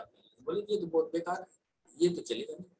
अब आप बताइए, उसने टमाटर तैयार किया और आप उसे ले नहीं रहे तो किसान क्या करेगा? खुदकुशी करेगा ना। और वो खुदकुशी करने पर भी तब उसने ये कहा था कि कबीरा देख, कबीरा खड़ा बाजार में, सबकी मांगे थे, ना था उनसे दोस्ती ना था उनसे। बहुत सही, बहुत अच्छा। सुभाष जी से हम बात कर रहे हैं, मुलाकात एक फनकार से, एक विद्वान से, हम सब ड्रामा ग्रुप की जानिब से। और सुभाष जी, जैसा कि मैंने पहले अर्ज किया था कि थिएटर और थिएटर में भी नुक्कड़ नाटक के बड़े आर्टिस्ट हैं, और नुक्कड़ नाटक का एक मूवमेंट जो पूरे हिंदुस्तान में रहा है, उसको चलाने वालों में एक संध्या नाट्य मंच था, और नाट्य मंच के बहुत अहम रुकन बने सुभाष त्यागी जी हैं। और साथ ही इन्होंने प्रोसिनियम थिएटर भी किया है, टेलीविजन भी किया है और फिल्म भी किया है। तो सुभाष जी, आपको प्रोसिनियम भी किया आपने और स्ट्रीट भी किया आपने। प्रोसिनियम में भी बड़े प्ले किए आपने, जिन हिदायतकारों के साथ आपने काम किया वो श्यामल मुखर्जी बांग्ला में किया, खुद सफदर ने भी हबीब साहब के साथ मिलकर के प्रोसिनियम के डायरेक्ट किए हैं ड्रामे। और जैसा कि अभी मालूम हुआ कि आसिफ साहब की हिदायत में भी आपने काम किया। तो आपको नुक्कड़ और प्रोसिनियम, नुक्कड़ में भी नाट्य मंच के नाटक या इफ्रा के नाटक जो थे, एक खास मिशन के तहत समाज को क्यों कंसर्न रख करके हम सीधा सिंपली बात पहुंचाने का, एक आर्टिस्टिक आर्ट पर बहुत ज्यादा ये नहीं होता तो था वहां, कि वहां आप अपनी बात किस तरह से पहुंचा रहे हैं इंटरटेनमेंट के साथ, ताकि लोगों तक बात पहुंच जाए। अब प्रोसिनियम में हम थोड़ा आर्ट को ख्याल रखते हैं, तो आपको प्रोसिनियम और नुक्कड़ दोनों करते वक्त क्या फर्क महसूस हुआ कि प्रोसिनियम और नुक्कड़ में आपको परफॉर्म करते हुए, खासकर एक अदाकार को प्रोसिनियम में जिस तरह की, नुक्कड़ में जिस तरह की आजादी में असर है कि आप कुछ भी इम्प्रोवाइज कर दिए, जैसा कि आपने बताया भी कि अच्छा इसको हम ले लें, तो उसको आपने शामिल कर लिया। नुक्कड़ में अक्सर ये होता है कि हम ऑडियंस को अपने परफॉर्मेंस का हिस्सा बना लेते हैं, कभी इस तरह की बात करके, जैसे आपने कहा कि हाँ चाचा जी, हाँ भाई जी, कभी बिल्कुल शुरू में बुलाने के लिए या कभी कुछ इशू पर बात करने के लिए, और कभी कभी उनके व्यूज भी हम नुक्कड़ में ले लेते हैं कि वो अपना व्यू उस पर्टिकुलर इशू पर, जबकि प्रोसिनियम में इसकी कोई गुंजाइश नहीं होती है। फिर प्रोसिनियम का अपना बंधा तक का पूरा फॉर्मेट है, वो हम प्रोसिनियम में वॉल थिएटर के फॉर्म में कर रहे हो, थिएटर के फॉर्म में कर रहे हो, या प्रोसिनियम के फॉर्म में कर रहे हो, 3 साइड्स क्लोज। जबकि नुक्कड़ में जिस तरह की जगह हमें मिल जाती है उस तरह को उसको हम स्टेज बना लेते हैं। कहीं चबूतरा मिल गया उसको बना लिया, कहीं सड़क के किनारे जगह बना ली हमने, कहीं खलिहानों में बना ली जगह हमने, कहीं जो ओपन जगह मिल गई वहीं पर कभी सर्कुलर बना लिया हमने। तो इन दोनों में आपको क्या परेशानी हुई और क्या सहूलत आपको लगता है इन दोनों फॉर्मेट में परफॉर्म करते हुए? देखिए ऐसा है कि नुक्कड़ का अपनी एक विधा है और प्रोसिनियम की एक अपनी अलग वो है। नुक्कड़ में सबसे यानी मेरे लिए, क्योंकि मैं नुक्कड़ से ज्यादा जुड़ा हुआ रहा हूँ और मेरे ख्याल में कम से कम भी 10,000 शो मैंने किए होंगे, 10,000 शो किए होंगे। एक एक शो उसके जैसे समरथ के हैं उसके भी मैंने 2,000 के करीब शो, एक ही नाटक के 2,000 शो किए। उसमें एक हमारा जो सामंजस्य एक दूसरे से जो बिटवीन वो है एक्टर है, एक्टर एक्ट्रेस, वो ऐसे होते थे कि देख भाई घर में जैसे बात करते हैं ना, ओए इधर आ इधर आ, तो इस तरीके से बात करने में हमें यानी वो होती थी, यानी आप एक बड़े सोफिस्टिकेटेड वे में भाई साहब इधर आइए, है एक वो सोफिस्टिकेटेड वे में। ये जो सोफिस्टिकेशन जो है ना ये चलता है नाटक में, आपके वो तकरीबन सारा नाटक उसमें प्रोसिनियम थिएटर में चलता है, लेकिन इसमें सोफिस्टिकेशन भी है, सोफिस्टिकेशन भी है, और लेकिन और दूसरी तरीके वो है कि वाइल्ड हो जाता आदमी कि मैं तो खाली हूँ, मैं ही हूँ सब चीज, मेरे यानी सामने ना कोई डायरेक्टर है, ना कोई हुआ है, ना कोई मेरे लाइटिंग का कहीं पे कि जी मेरे ऊपर फोकस पड़ रहा है या नहीं है, मेरी आवाज जा रही नहीं जा रही। लेकिन ये तो हमें अपने आप ही यानी तैयार करना पड़ता था कि आपकी, मैं आपको बताऊं, मैं अपनी आवाज को तेज करने के लिए बिरला मंदिर की पहाड़ियों में जाता था और वहां चीखता था, बहुत जोर जोर से चीखता था आवाज को, गले को खोलने के। ये अगर आप जोर से चीखेंगे तो थोड़ी देर में आपका गला बैठ जाएगा, फिर नाटक नहीं होगा। और हमने एक एक दिन में 3-3 नाटक किए, तो मैं वहां चीखता था इसलिए कि मेरा गला खुल जाए ये। लेकिन प्रोसिंगम थिएटर में आप चीख नहीं सकते, बड़े सोफिस्टिकेटेड वे में आप बात करेंगे। हुजूर, मैं आपसे बात करना चाहता हूँ है। और यहाँ जब स्ट्रीट थिएटर होगा आपको आवाज लाउड करनी पड़ेगी, क्योंकि पीछे तक जो आदमी, अगर 10,000 आदमी बैठा हुआ तो आपके पास माइक तो है नहीं, या आपने कुछ वो ऐसा इंस्ट्रूमेंट नहीं लगा रखा है जो आवाज आपकी वहां तक पहुंचा के, आपको खुद ही बोलना पड़ेगा। और किस तरीके से बोलना पड़ेगा, ये नहीं कि आपको चिल्लाना, वो चिल्लाने की तरह अबे ओए ओए, यानी एक ये है कोई इधर आज तक तो अलग। अब फिल्म का बहुत वही है, फिल्म का तो आप घर में बैठे इतने सोफिस्टिकेशन वे में बोलेंगे कि भाई आपको सुनाई भी दे या ना दे। वहाँ तो माइक भी लगा हुआ है, आपके लैपटॉप में देखो लेपल भी लगा हुआ है गले में, और सारा कुछ लगा हुआ है, लाइट भी लगी हुई है, सारा कुछ है। आप बिलीव नहीं करेंगे, आप जब प्रोसीनियम थिएटर होता है तो मेकअप मैन आ जाता है, फिर मेकअप करा लो, फलाना करा लो, ठिकाना करा लो। स्ट्रीट थिएटर में कोई मेकअप होता है? कुछ नहीं होता। चले आए सीधे अपने डुगडुगी बजाते हुए और पहुंच गए वहां पे है। तो ये स्ट्रीट थिएटर और उसमें बहुत फर्क है। आपके सामने पूरी जनता है, चारों तरफ जनता है। प्रोसीनियम में तो आपके सामने है, आप सामने से बात महसूस किया उसमें, जैसे जनरली कहा जाता है कि नुक्कड़ का जो अदाकार है प्रोसीनियम में जनरली लाउड रहता है, क्योंकि नुक्कड़ में हमें लाउड बोलने की आदत होती है, क्योंकि हमारे पास वहां वो सोफिस्टिकेशन ना तो ऑडिटोरियम है और न ही वो साउंड सिस्टम है जो स्टेज के अभी मॉडर्न स्टेज में है। और नुक्कड़ में जितनी ज्यादा भीड़ होती है उतनी हमें उस हिसाब से लाउड होना होता है कि आखिरी में जो खड़े हुए हैं उस ऑडियंस तक ही आवाज नहीं पहुंचानी है, बल्कि उस ट्रैफिक के शोर को भी हमें मात देना है। वो ट्रैफिक का शोर भी को भी हमें कम करना है कि उसकी आवाज, मेरी आवाज उससे ज्यादा हो। तो वैसे में आप जिस तरह से सक्सेसफुली नुक्कड़ में मतलब उस तरह से अपना परफॉर्मेंस करते थे और वो चीजें देखी, और प्रोसीनियम में भी आप, और टेलीविजन और फिल्म में वहां एक परफॉर्मेंस का अलग एक लेवल है, तो वहां भी आप उतने ही सक्सेसफुल हैं। उस सक्सेस के पीछे जो प्रक्रिया है आपकी, ये एक चीज परफॉर्म कर रहे हैं, दूसरा परफॉर्म कर रहे हैं और तीसरा भी परफॉर्म कर रहे हैं, 3 अलग अलग मीडियम है कि जहां टेलीविजन और फिल्म में जो है वो टुकड़ों में परफॉर्म करते हैं। तो सिनेमा और नुक्कड़ चलिए एक बार आ गए स्टेज पर तो फिर हम एक्टर राजा है, अब जो चाहे वो परफॉर्म करे, इम्प्रोवाइज कर ले, डायलॉग भूल जाए, नया कुछ जोड़ दे और कुछ भी कर ले। लेकिन वहां टेलीविजन और फिल्म में जो है वो एक्टर राजा नहीं है, डायरेक्टर राजा होता है कि वो जो चाहता है, आप लाख अपना बेस्ट परफॉर्मेंस दें, जब तक उसको जो चाहिए वो नहीं मिलेगा आपसे करवाते रहेंगे। तो ये तीनों में चूंकि आप सक्सेसफुल रहे, तो वो कौन सा मतलब आपने किस प्रक्रिया, किस तरह से चीजों है, ये तीनों जगह जनरली नुक्कड़ में नहीं होता है, और थिएटर का आर्टिस्ट को कहा जाता है कि वो फिल्मों में बहुत ज्यादा कामयाब नहीं होता है, बहुत अगर उसने चीजों को समझा नहीं है, देखा नहीं है। तो ये 3 अलग मीडियम जो है उसमें किस तरह से क्या आपकी मेहनत और किस तरह से आपका प्रोसेस रहा है इन तीनों में काम करते हुए उनको अपनाते हुए? मैं कुछ कहूँ इसमें? ये मनीष जी जरूर। असल में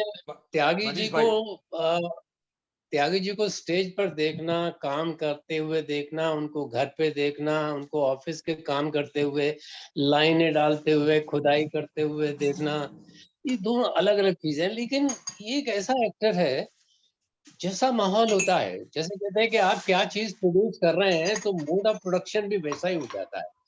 तो मैंने इसको देखा कि ये स्टेज के ऊपर जब जाता है ना, तो स्टेज का इतना खूबसूरत सेंस है इसके साथ, इसकी बॉडी इतनी अच्छी मूवमेंट में रहती है, लय में रहती है, और जैसे ही ये नुक्कड़ में आता है तो नुक्कड़ वाली शेप में आ जाता है। इसको खुद नहीं मालूम, हो सकता है त्यागी अपनी इस बात को एक्सप्लेन ना कर पाए, क्योंकि मुझे लग रहा है ये गुड़ की तरह से वैसी मिठास है जो इनके अंदर है। ये एक विशिष्ट किस्म का आर्टिस्ट है। मैंने देखा फिल्म में भी इनको बहुत अच्छी तरह से अपने आप को एडजस्ट करने, आपने जैसा कहा कि नुक्कड़ में एक लाउडनेस आ जाती है, डेफिनेटली आ जाती है, क्योंकि उसकी डिमांड होती है।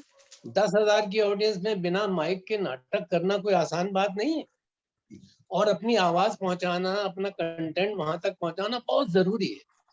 त्यागी जी का अपनी पर्सनालिटी के बारे में उतनी खुद जानकारी नहीं है, जो कि हम लोगों ने बाहर से बैठ के उनको माइन्यूटली जज किया है। Is so normal a person, stage पर जाते स्पार्किंग हो जाती है इनसे। तो बहुत ही इनका बॉडी, इनका गला, इनका एक्सप्रेशन, इनमें इतना अच्छा तालमेल है कि हर तरह के नाटक में इन्होंने जो भी नाटक किए हैं, ये मतलब आपको मौका नहीं मिला, बहुत सारे लोगों को मौका नहीं मिला। जिन लोगों ने, जैसे बकरी एक नाटक था जिसमें पंकज कपूर भी काम कर रहे थे और ये भी काम कर रहे थे। मजे की बात यह है कि सारा का सारा नाटक त्यागी जी के नाम जाता था। त्यागी जी ने जिस नाटक में भी काम किया वहां पूरा का पूरा शोध चुरा लिया। नुक्कड़ नाटक हो, चाहे प्रोसेनियम नाटक हो, या फिर मुझे लगता है कि उन्होंने फिल्म की। नहीं वाकई ये चीजें तो है, लेकिन ये मैं जानना चाह रहा था, दरअसल आपने इस पर रोशनी डाली कि जो अभी नए फनकार हमारे हैं, नए लोग काम कर रहे हैं थिएटर में, तो वो मेहनत जो होनी चाहिए थिएटर के लिए या जो करने के लिए, जैसा कि सुभाष जी ने बताया कि लिखने से लेकर परफॉर्म करने और फिर वो गमछा फैलाकर या झोली फैलाकर कलेक्ट करने तक का मामला जो था, वो सब अदाकार खुद करते थे। जो फनकार है वही कर रहे हैं और इम्प्रोवाइज करते थे। नाटक लिखा, नाटक इम्प्रोवाइज किया, जैसा कि आपने बताया कि चल तू एक सीन लिख ले, तू एक सीन लिख ले, तू एक सीन लिख ले, इसी लैंग्वेज में आपने बात की, मैं उसको रिपीट कर रहा हूँ सिर्फ। तो उस तरह तैयार करके फिर बाद में उसको एक पिरो देते थे एक सूत्र में कि हाँ ये एक नाटक हुआ। दूसरी चीज कि उस नाटक शो बाय शो इम्प्रोवाइज भी करते रहते थे कि जैसे एक नया आयाम कोई उसका मिला, नए कुछ और कंटेंट में हमें मिला कि अच्छा ये मैटर भी है, इसको भी शामिल कर लेना चाहिए। नुक्कड़ में ये गुंजाइश है कि हम उसको पढ़ाते रहें, उसके कंटेंट को भी हम बदलते रहें। कि जैसे अगर हम एक नाटक हम दिल्ली के एक इलाके में कर रहे हैं, कि अगर हम वॉल सिटी में करने जा रहे हैं तो वहां की समस्या पानी की कुछ और है, और हम अगर साउथ ईस्ट में करने जा रहे हैं तो वहां पानी की समस्या कुछ और है। तो उसके हिसाब से हम उसमें कंटेंट में भी तब्दीली करते रहते हैं, इम्प्रोवाइज करते रहते हैं, जो कि प्रोसीनियम में नहीं होती है। अब वो मेहनत जो नुक्कड़ अभी भी देखता हूँ, कभी कॉलेज के बच्चे कर रहे हैं, बहुत अच्छा कर रहे हैं वो, और ज्यादातर उस फॉर्मेट को लिए हुए हैं जो नमदारी जमुरा वाला है, उस फॉर्मेट में करते हैं वो। लेकिन वो मेहनत जो थी, वो मेहनत अब के बच्चों में नहीं दिख रही है। तो जैसे कि आपसे रोशनी जरूर मिली कि किस तरह से उस प्रोसेस को फॉलो करना चाहिए कि जब आप जी उसका उसका उसका सबसे बड़ा जो रीजन है वो ये है कि समाज के साथ जो हमारा रिश्ता था, मतलब हम लोगों ने जब थिएटर शुरू किया 70 के बाद, तो उस समय समाज की जो स्थिति, समाज का और हर आदमी का, और स्टूडेंट से हम लोग उस समय, तो एक रिश्ता था, हम महसूस कर सकते थे उसकी धड़कन को, उसकी जरूरतों को, हम उस गरीबी को भी महसूस कर सकते थे। आजादी को आए हुए 10, 15, 20 साल हो चुके थे, लग रहा था कि आजादी के कोई फायदे कुछ नजर नहीं आ रहे, चीजें उस तरह से बिखरी हुई हैं, और सोच रहे थे। और हम लोग जो मोस्टली स्टूडेंट्स थे, वो शायद ये सोचने में, हम लोगों ने जब बैठ के सोचना शुरू किया तो हमें लगा हमें मौका मिला है, हम कुछ पढ़ लिख गए हैं, हम शायद चीजों के बारे में कुछ एनालिसिस कर सकते हैं। कम से कम इतना तो कर सकते हैं कि हम लोगों तक उस एनालिसिस को पहुंचाएं, उनको समझाने की कोशिश करें। जैसे महंगाई वाला नाटक है, महंगाई के लिए ये हुआ कि एक किस्सा था कि एक आदमी ने एक सिगरेट के ऊपर कुछ 5 पैसे ज्यादा लिए, और दुकानदार का और उसका झगड़ा हुआ और चाकू मार दिया उसने। उसे लगा कि ये दुकानदार बढ़ा रहा है, जो होर्डर था, बहुत सारी जो चीजें थी छुपी हुई, तो हमें लग रहा था कि इस तरह से चीजों को लोगों के सामने रखा जाए। तो समाज के साथ हमारा रिश्ता था, as a person, as a student, as a common man का भी था। आप देखिए उस समय जब 30 से 35 पैसे डीटीसी की बस के हुए, आपको मालूम नहीं है दिल्ली में इतना बड़ा हुआ, पुलिस आई, लाठी चार्ज हुए, कई लोग गिरफ्तार हुए। हम लोगों ने एक नाटक किया कनॉट प्लेस में, उसका इतना बड़ा जुलूस बन गया, हम लोगों को भी गिरफ्तार करने की पूरी पोजीशन में आ गए थे। 5 पैसे, इसका मतलब है समाज हर चीज से प्रभावित था और उसके ऊपर रिएक्ट कर रहा था। आज के समाज में आप देखिए कुछ भी हो रहा है, हमारी जबान बंद है, हमारे हाथ बंद है, और मुझे लग रहा है जब से टेक्नोलॉजी आई है और फोन हमारे हाथ में आए हैं, हम लोगों ने इसी पे जुड़ने को जुड़ना मान लिया है। ये बहुत बड़ी हम लोगों है जिसको कहा है कि we are connecting each other, दुनिया में रहने को लग गए। तो आप उस तरह की जुड़ाव की उम्मीद नहीं कर सकते जो कि जननाट्य मंच की शुरुआती दौर जैसे उसमें इंडिविजुअलिज्म आता गया, वो बिगड़ गया। बिल्कुल बिल्कुल। आपने शायद नाटक 92 में देखा और हम 90-91 में सफदर की वफात के बाद से जननाट्य मंच से अलग हो गए थे। अगर आपको उनसे पहले ये नाटक देखने का मौका मिलता तो शायद आप उस डिफरेंस को कुछ समझ सकते। नाटकों को मैंने पढ़े हैं, जो आप पढ़ना और देखना भी अलग चीज है। जी, लेकिन जाहिर सी बात है कि हम लोग उस हिसाब से महरूम रहे, नहीं वंचित रहे कि आप लोगों को परफॉर्म करते हुए उस तरह से नहीं, आप कहेंगे तो किसी दिन आपके लिए परफॉर्म कर देंगे। रखवा लीजिए इदरीस भाई, एक शो करवा लीजिए लोगों से। ड्रामा ग्रुप के आप 3 अदाकार नाट्य मंच के पुराने, यहाँ आसिफ साहब, मैं तो कम हूँ, ये दोनों बात यहाँ मौजूद है। ये तीनों लोगों का एक परफॉर्मेंस हम ऑर्गेनाइज करेंगे हम सब ड्रामा ग्रुप की तरफ से। बिल्कुल बिल्कुल, जरूर उसको जल्दी हम इसको ये करेंगे। वैसा आसिफ नकवी साहब कुछ कहना चाहते हैं? नहीं, बहुत अच्छा मनीष भाई बोल दिए। अब आप फिजिकली त्यागी जी, जो मनीष भाई कह रहे थे ना कि त्यागी जी को खुद नहीं मालूम है क्या जादू है उनके पास, वो पढ़ रहे थे ड्रामा, अगर ये खड़े होके करने लगे तो मनीष भाई और वो जो जमूरा और मनीष है ना, तो वो ऐसा, भाई इनकी 80 साल के करीब उम्र हो रही है त्यागी जी की, मनीष भाई 70+ है।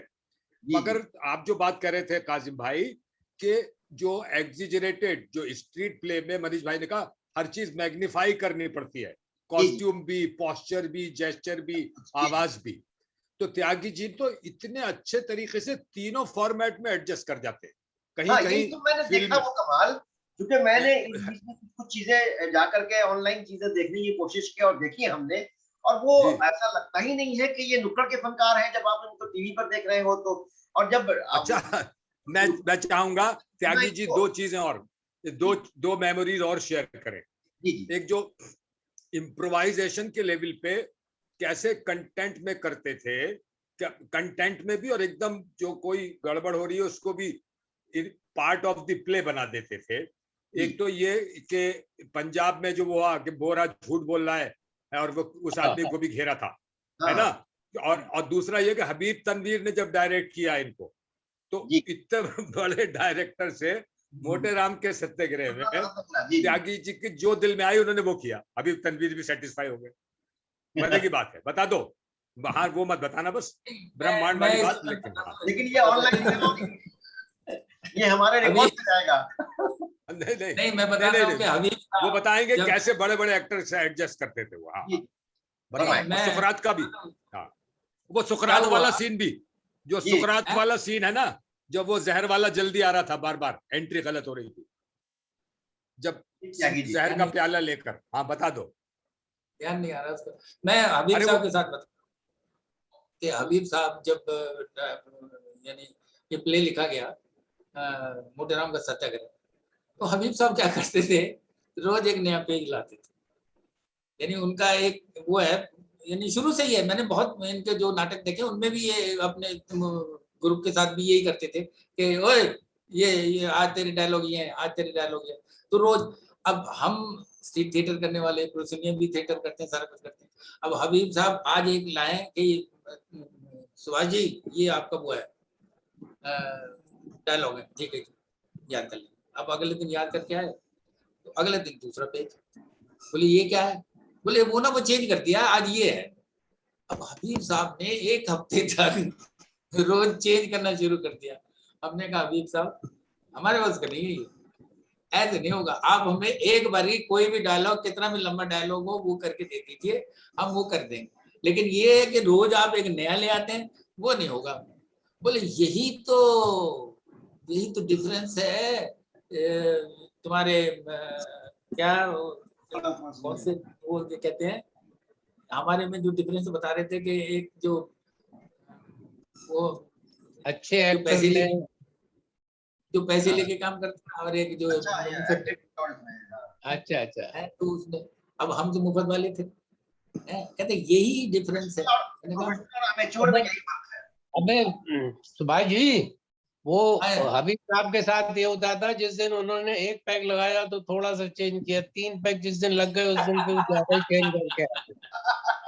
अरे फिर हबीब साहब ने हमें कहा कि भाई मैं तुम्हें कुछ नहीं कर सकता, तुम जो कुछ कर रहे हो वो ठीक है।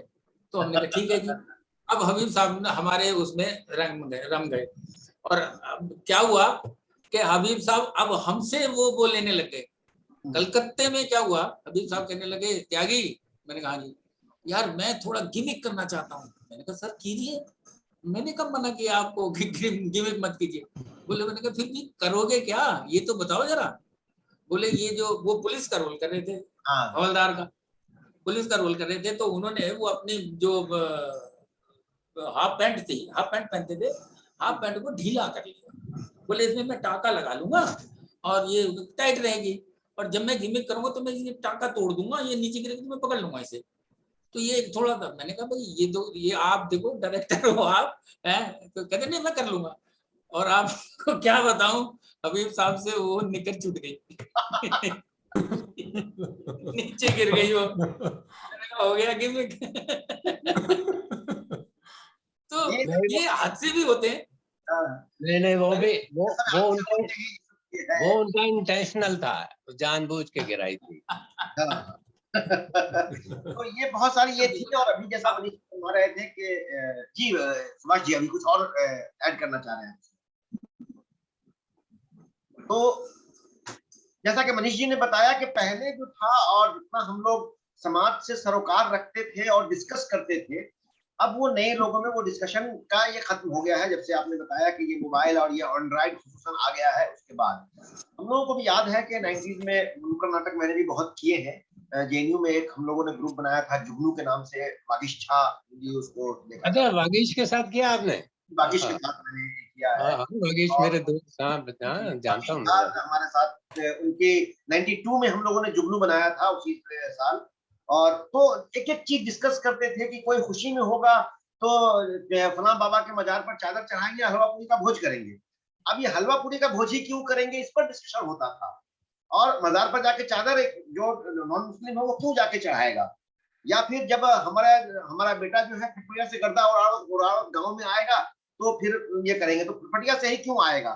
तो इस तरह से एक सिंबल पर चीजों पर हम लोग डिस्कस करते थे और चीजें करते थे। और बहुत सारे सोशल नुक्कड़ नाटक हम लोगों ने किए, जो दिल्ली में भी और बिहार में जाकर के भी और दूसरी जगहों पर भी हम लोगों ने वो किए थे। तो वो एक मैं खुद उसमें एक्ट किया करता था और नुक्कड़ पर ही मैंने एमफिल और पीएचडी भी की है, नुक्कड़ नाटक पर ही।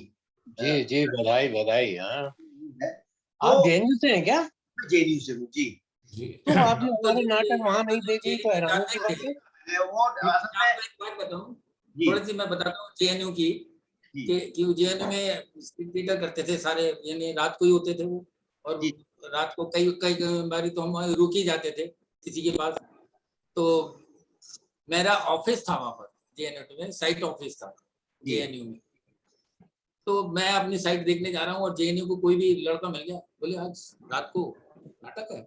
मैंने कहा भाई नाटक नहीं है, मेरा ऑफिस है यहाँ पे, मैं ऑफिस में आया हूँ यहाँ पे, दिन में मैं ऑफिस में रहता हूँ, ये नाटक नहीं। नहीं नहीं नहीं नहीं, आप जब आओगे तो यहाँ नाटक जरूर होगा। मैंने कहा यार कमाल है, अब मेरा कैसे नाटक होगा। बोले नहीं। अब जुड़ाव देखिए ना, यानी जेएनयू से इतना हो गया तो हमें तो लोग यही कहने लगे जेएनयू के ही आदमी है। यानी हमें बाहर के नहीं सोचते थे, ये सोचते जेएनयू के ही है, वहां के नहीं है और कहीं वो बाहर के ना, हमें जेएनयू को ही मानते थे। तो मैंने कहा यार ये देखो, ये है जुड़ाव, कि किस तरीके से जुड़ा हुआ है मामला, और किस तरीके से हम रात को नाटक करते थे। कई बार वहां पर हादसे भी हुए हैं जेएनयू में भी, बता हमारे साथ भी हुए। बिल्कुल। एक बार एक वहाँ आपका एक वो लगी हुई थी जिसके ऊपर वो रस्सी जिस पर चढ़ते थे, तो एक लड़का हमारा वो उसमें से चढ़ने लगा। वो पोल, बोले तू पोल चढ़ जाएगा तो मैं तुझे 50 रुपए दूंगा। वो पोल पकड़ के चढ़ गया ऊपर, अब चढ़ तो गया। और वहां से उसने वो जो ऊपर इतनी बड़ी वो पाइप है, उस पाइप पे ऐसे हाथ रखा ही करके, अब वो हाथ आहिस्ता आहिस्ता करके खिसक गया और ऊपर से धड़ाम नीचे उसका हाथ पर टूट गया। तो नाटक होने से पहले हो गया इतना सारा काम। अब बड़ी मुश्किल से उसको किस तरह से संभाला, समझाया सबको कि भाई ये नाटक होगा, फिर नाटक होगा। उसको ले गए हॉस्पिटल ले गए और वहाँ पे नाटक हुआ। तो हमारे उसके स्ट्रीट थिएटर में बहुत सारे हाथ। एक बार मैं आपको बताऊं, भोपाल या कहीं जगह थी, वहां हमारा स्ट्रीट थिएटर हो रहा, किसी ने सांड छोड़ दिया। सांड छोड़ दिया और सांड उस हमारे उसके बीच में से निकल के गया एकदम। वो तो शुक्र है कि किसी का लगी नहीं। तो यानी ऐसे भी लोग थे जो जिनको वो पसंद नहीं है, हम कर रहे हैं नाटक कर रहे हैं, उसे लग रहा है कि साले प्रोपेगेंडा कर रहे हैं। कुछ भैया प्रोपेगेंडा नहीं कर रहे हैं, एक नाटक दिखा रहे हैं, और उसमें क्या क्या चीजें हैं वो आप समझो। अगर नहीं समझोगे तो फिर तो बेकार है। बिल्कुल। तो हम ये सोचते थे कि अगर हमारे नाटक देखने में 4 आदमी भी अगर उससे वो प्रभावित होते हैं तो हमें वो 4 आदमी ही बहुत अच्छे हैं। वो चारों को बताएंगे, 8 हो जाएंगे, 8 के 16 हो जाएंगे। यानी इसी तरह से कर्म बढ़ेगा। वही हमारा काम था, वही कर्म बढ़ाना हमारा काम होता था कि कभी नुक्कड़ करने वालों ने ऑडियंस की परवाह नहीं की कि हमारे पास 5 ऑडियंस देख रही है या 5000 देख रही है, और 5000 ऑडियंस में भी नाटक किए और 5 ऑडियंस के लिए भी नाटक किए।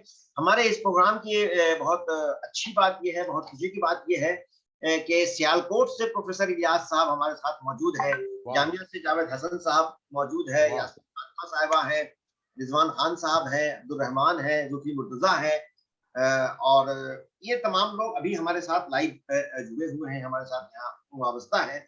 और सुभाष त्यागी जी ने जिस तरह से एक यादों की परते का एक कहिए कि पटारा खोल दिया है कि उस वक्त से इफ्ता, जननाट्य मंच और जननाट्य मंच के बाद का पूरा मूवमेंट, और आपने जिस तरह से टेलीविजन, फिल्म, प्रोसिनियम, नुक्कड़ पर आपने जिस तरह से बातें की, और आसिफ नकवी साहब ने कुछ उस वक्त के जो हादसात बताए, कुछ वाकयात बताए, मनीष जी हमारे साथ हैं, इन्होंने जिस तरह से चीजों को और आपके बारे में, सुभाष जी के बारे में जिस तरह से बातें रखी कि बहुत सारी चीजें, सच्चाई यही है कि खुद शख्स नहीं जानता है, लेकिन उनका सच्चा दोस्त और बहुत करीबी दोस्त जो है वो उस शख्स को ज्यादा अच्छे से पहचानता है, वो उसकी कमजोरियां भी जानता है और वो उसकी खूबियां भी जानता है। और मनीष जी ने बहुत ही अच्छे से, बहुत ही खूबसूरती से सुभाष जी की खूबियों को तो गिनवा दिया। यकीनन उनकी बहुत सारी खामियां होंगी जो आप लोग जानते होंगे, जो हमारे लिए खूबियां हैं कि ये खामियां, जैसे बताया कि परफॉर्मेंस में जनरली डायरेक्टर ये कहते हैं कि भाई आप जो बताया जा रहा है बस वही करना है, अलग कुछ नहीं करना है, वरना वो खामी है। लेकिन हमें जो मनीष जी ने बताया, आसिफ जी ने बताया कि आपने बहुत सारी ऐसी चीजें की जो पॉजिटिव हुई नाटक के लिए। हिदायतकार के तौर पर डायरेक्टर खुद के लिए तो वो बहुत अच्छी चीज नहीं है, लेकिन नाटक के लिए वो अच्छी चीज हुई। और आपके परफॉर्मेंसेस जिस तरह से देखे हैं, जो अभी आपकी गुफ्तगू सुनी, उससे वाकई हमें खुशी हुई। और यकीनन हमारी जो सामीन है, हमारे जो नाजरीन है, हमारी जो ऑडियंस है, उसको भी बहुत फायदा पहुंचेगा। और किस तरह से एक पॉजिटिव थिएटर, जिस थिएटर को कहा जाता है कि थिएटर का मतलब प्रोटेस्ट हुआ करता था, और उस प्रोटेस्ट थिएटर में का नाट्य मंच एक बहुत बड़ा नाम था। और जिस जमाने में आप लोगों का जो पूरा जमाना था, जिसको नुक्कड़ नाटक का एक तरह से बुनियाद गुजारों में हम कह सकते हैं कि जिस तरह से नाट्य मंच ने डाली, और सफदर के जाने के बाद जिस तरह से फिर उसमें जो एक मिशन जो था, उस मिशन में किस तरह से फिर प्रेशर आया, बाहर से चीजें आई, ये मैंने लिखा भी है और ये कहता भी हूँ कि जनरली बाद में होने ये लगा, जो आप सुभाष जी ने भी बताया कि सॉल्यूशन के लिए पर्टिकुलर एक ऑर्डर आता था कि अच्छा ये दिखाओ और यही सॉल्यूशन कर सकता है। यानी नुक्कड़ में हमने झंडा दिखाना शुरू किया कि आपके सॉल्यूशन का हल जो है वो यही झंडा करेगा। मेरा ये मानना होता है कि आप डंडा दे दीजिए, उसमें हर आदमी अपने हिसाब से अपना झंडा लगा करके उसका सॉल्यूशन निकाल ले। गांव की समस्या है तो गांव का दूसरी तरफ उसका सॉल्यूशन होगा, शहर की समस्या है तो उसका सॉल्यूशन कुछ और होगा, कस्बे की है तो कुछ और होगा, और किस तबके के लोगों की है उस समय का समस्या का समाधान वही करेंगे। हम शहर में बैठ कर ना तो गांव के समस्या का समाधान कर सकते हैं, हाँ रास्ता दिखाने की कोशिश कर सकते हैं। इसकी कमी का बहुत एहसास हो रहा है, जिस तरह सुभाष त्यागी जी ने भी बहुत अच्छे से रोशनी डाली, मनीष जी ने भी बहुत अच्छे से रोशनी डाली, और आसिफ नकवी साहब ने भी उस पर बात की। हमें बहुत खुशी है कि इलियास साहब यहाँ मौजूद है। आखिरी एक मतलब आपकी एक अल्फाज सुभाष जी के, आज जो कमी हो रही है उस मिशन की, उस ज़ील की, वो उस तरह से टाइम देने की कि आपने कहा कि भाई आज रिहर्सल, कल रिहर्सल नहीं होगा, छुट्टी, और फिर सब लोग एक ही जगह पहुंच रहे हैं, कि वो जो एक एडिक्ट हो गए थे एक तरह से। हम लोग भी वैसे एडिक्ट थे जेएनयू में उस जमाने में कि शाम को 6 बजे रिहर्सल है तो कहीं कुछ को 6 बजे जब तक वहां पहुंचे नहीं तो दिल नहीं लगता था। तो वो एडिक्शन की जो कमी आजकल हुई है और मिशन की जो कमी हुई है, और जिसकी वजह से वो परफॉर्मेंसेज, नाटक के कंटेंट जो गायब हो गया है नाटक से, वो हो या नुक्कड़ हो, और अब हम प्रोपेगेंडा प्ले जो कर रहे हैं बाकायदा, तो अब हम चीजों को लेके कर रहे हैं। आपका क्या इस बारे में राय है, और नए नस्ल को क्या राय देना चाहते हैं, क्या बात करते हैं? फिर मिल रहे। देखिए, मैं जो यानी स्ट्रीट थिएटर के बीच में आजकल मैं देख भी रहा हूँ, स्ट्रीट थिएटर ग्रुप बनते हैं और उस ग्रुप में 30-35 बच्चे इकट्ठे हो गए। हमारा जो ग्रुप था उसमें थे यानी, लेकिन जो कंटेंट वाइज वो हिसाब के वो ही उसको प्ले करते थे। और आजकल भीड़ इकट्ठी करके स्ट्रीट थिएटर हो रहा, जो भी भीड़ इकट्ठी करके थिएटर हो रहा, उसमें समझ में नहीं आता कि कौन क्या कह रहा है, कैसे कह रहा है। ठीक है, गाने भी होने चाहिए, वो भी होना चाहिए, सर हमारे में भी उसमें गाने थे, लेकिन कंटेंट वाइज वो कहीं समझ में नहीं आ रहा, बहुत यानी बिखराव है उसमें।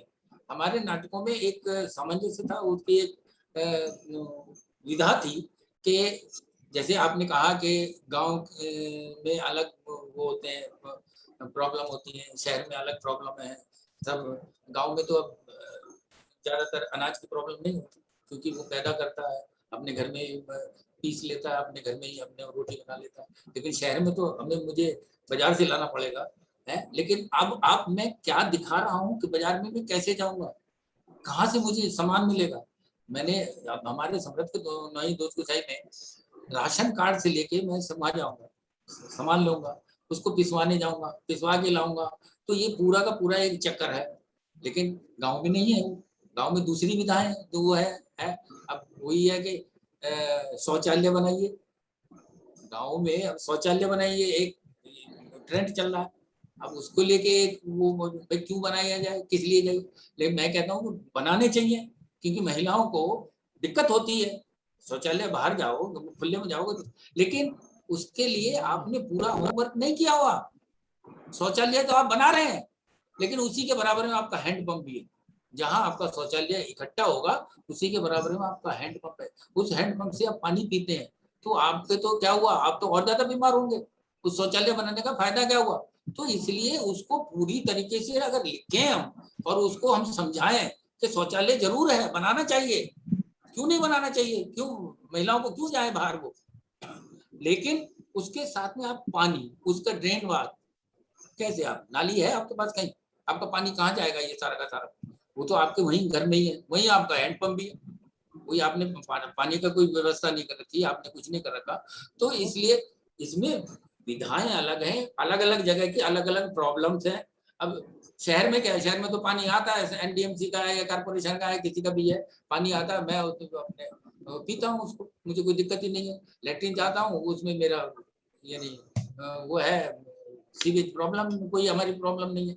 लेकिन अगर हम उसको गांव को शहर में दिखाने लग जाए, शहर को गांव में दिखाने लग जाए, तो नहीं बनेगा। उसको आपकी विधाएं अलग हैं, सारा कुछ अलग है, गांव का काम करने का तरीका अलग है, उनमें रहने सहने का सब कुछ। अब दोपहर को सारे के सारे कुएं पे नहाते थे और अपने धोती अपने लपेटी और नीम के नीचे सो जाते थे। शहर में सो सकता कोई नहीं सो सकता। लेकिन सबकी सब अलग अलग वो है, प्रॉब्लम वो है, तो उसको इसलिए। और यहाँ पर जो ये स्ट्रीट थिएटर अब इतना बढ़ गया है कि हर आदमी स्ट्रीट थिएटर कर रहा है, लेकिन क्या कंटेंट है उसके ऊपर कोई गौर नहीं। बस एक ठीक है जी, महंगाई के ऊपर उसके ऊपर करना है, महिलाओं के ऊपर करना है। अब वो महिलाओं के ऊपर जो करेंगे, उसमें महिलाओं की समस्याओं को लेके नहीं करेंगे, उसमें भी वो जो प्रेम और ये और वो लेके उसको इंक्लूड कर लेते हैं। अब जो महिलाओं, हमारी औरत का जो वो नाटक है, वो महिलाओं की समस्याओं के ऊपर है पूरा आधारित। उसमें किस तरीके से महिला को डिमोट किया जाता है, दबाया जाता है, किस तरीके से वो करती है, कैसे वो घर में अपने सामंजस्य पैदा करती है। लेकिन अब जो है, अब तो क्यों मॉडर्न जमाना है। त्यागी जी, वैसा है, वक्त बहुत बदल गया है, समस्याएं भी बदल गई हैं, लेकिन कहने का ये मकसद है, क्या वो जो आज की वाकई समस्याएं हैं, उनको वो सही तरीके से कम्युनिकेट कर पा रहे हैं कि नहीं। नहीं, बिल्कुल नहीं। कम्युनिकेशन वाली गड़बड़ है। कम्युनिकेशन है कि हम हो नहीं रहा, उस तरह से उसके मूल रूप में देख नहीं पा रहे हैं जो असल समस्या है। हम ऊपर ऊपर की चीजों को देख रहे हैं और सच्ची बात यही है कि हम लोगों के पास अब उतना, नई जनरेशन जो है उसके पास उतना समय नहीं है कि उस पर वो रिसर्च करे, उस पर वो बात करे और उसके लिए वो तैयारी करे या फिर उसके लिए उतना चीजों को संजीदगी से देखें उसको। ये कमी तो एक पाई जाती है। मैं बहुत आज की गुफ्तगू बहुत अच्छी रही और खुसूसन मनीष जी हमारे साथ आए, आसिफ साहब हमारे साथ हैं और सियालकोट से प्रोफेसर इलियास साहब हमारे साथ हैं। मुझे बहुत अच्छा ये लगा और आप लोगों के आने से याकूब यावर साहब बनारस से हमारे साथ हैं, तो आप लोगों की मौजूदगी से ये डिस्कशन और भी वाइब्रेंट हो गया और जिस तरह से खुलकर बातें हुई तो मैं शुक्रगुजार हूँ सुभाष जी का, मनीष जी का, आसिफ साहब का, इलियास साहब का, याकूब यावर साहब का, रिजवान खान साहब, अब्दुल रहमान, सूफी हैं, यास्मीन है, जावेद हसन है, गुलाम सरवर हैं, इनका। और जिस तरह से आपने बात की, यकीनन हम एक नए इंशाल्लाह अगले महीने फिर एक नई शख्सियत के साथ, नए फनकार के साथ हम यहाँ आएंगे और फिर उसी तरह से उनके हवाले से, मौजूदा दौर में तंत्र के हवाले से, मौजूदा दौर की समाज के हवाले से हम बात करेंगे। मैं आप तमाम लोगों का शुक्रिया अदा करता हूँ। साथ मैं अब आखिर में गालिब इंस्टीट्यूट के डायरेक्टर जनाब इदरीस साहब से गुजारिश करता हूँ कि वो हदिया तशक्कुर पेश करें गालिब इंस्टीट्यूट की तरफ से, हम सब ड्रामा ग्रुप की तरफ से और तमाम लोगों की जानिब से। जनाब डॉक्टर इदरीस साहब। बहुत शुक्रिया प्रोफेसर मोहम्मद काजिम साहब।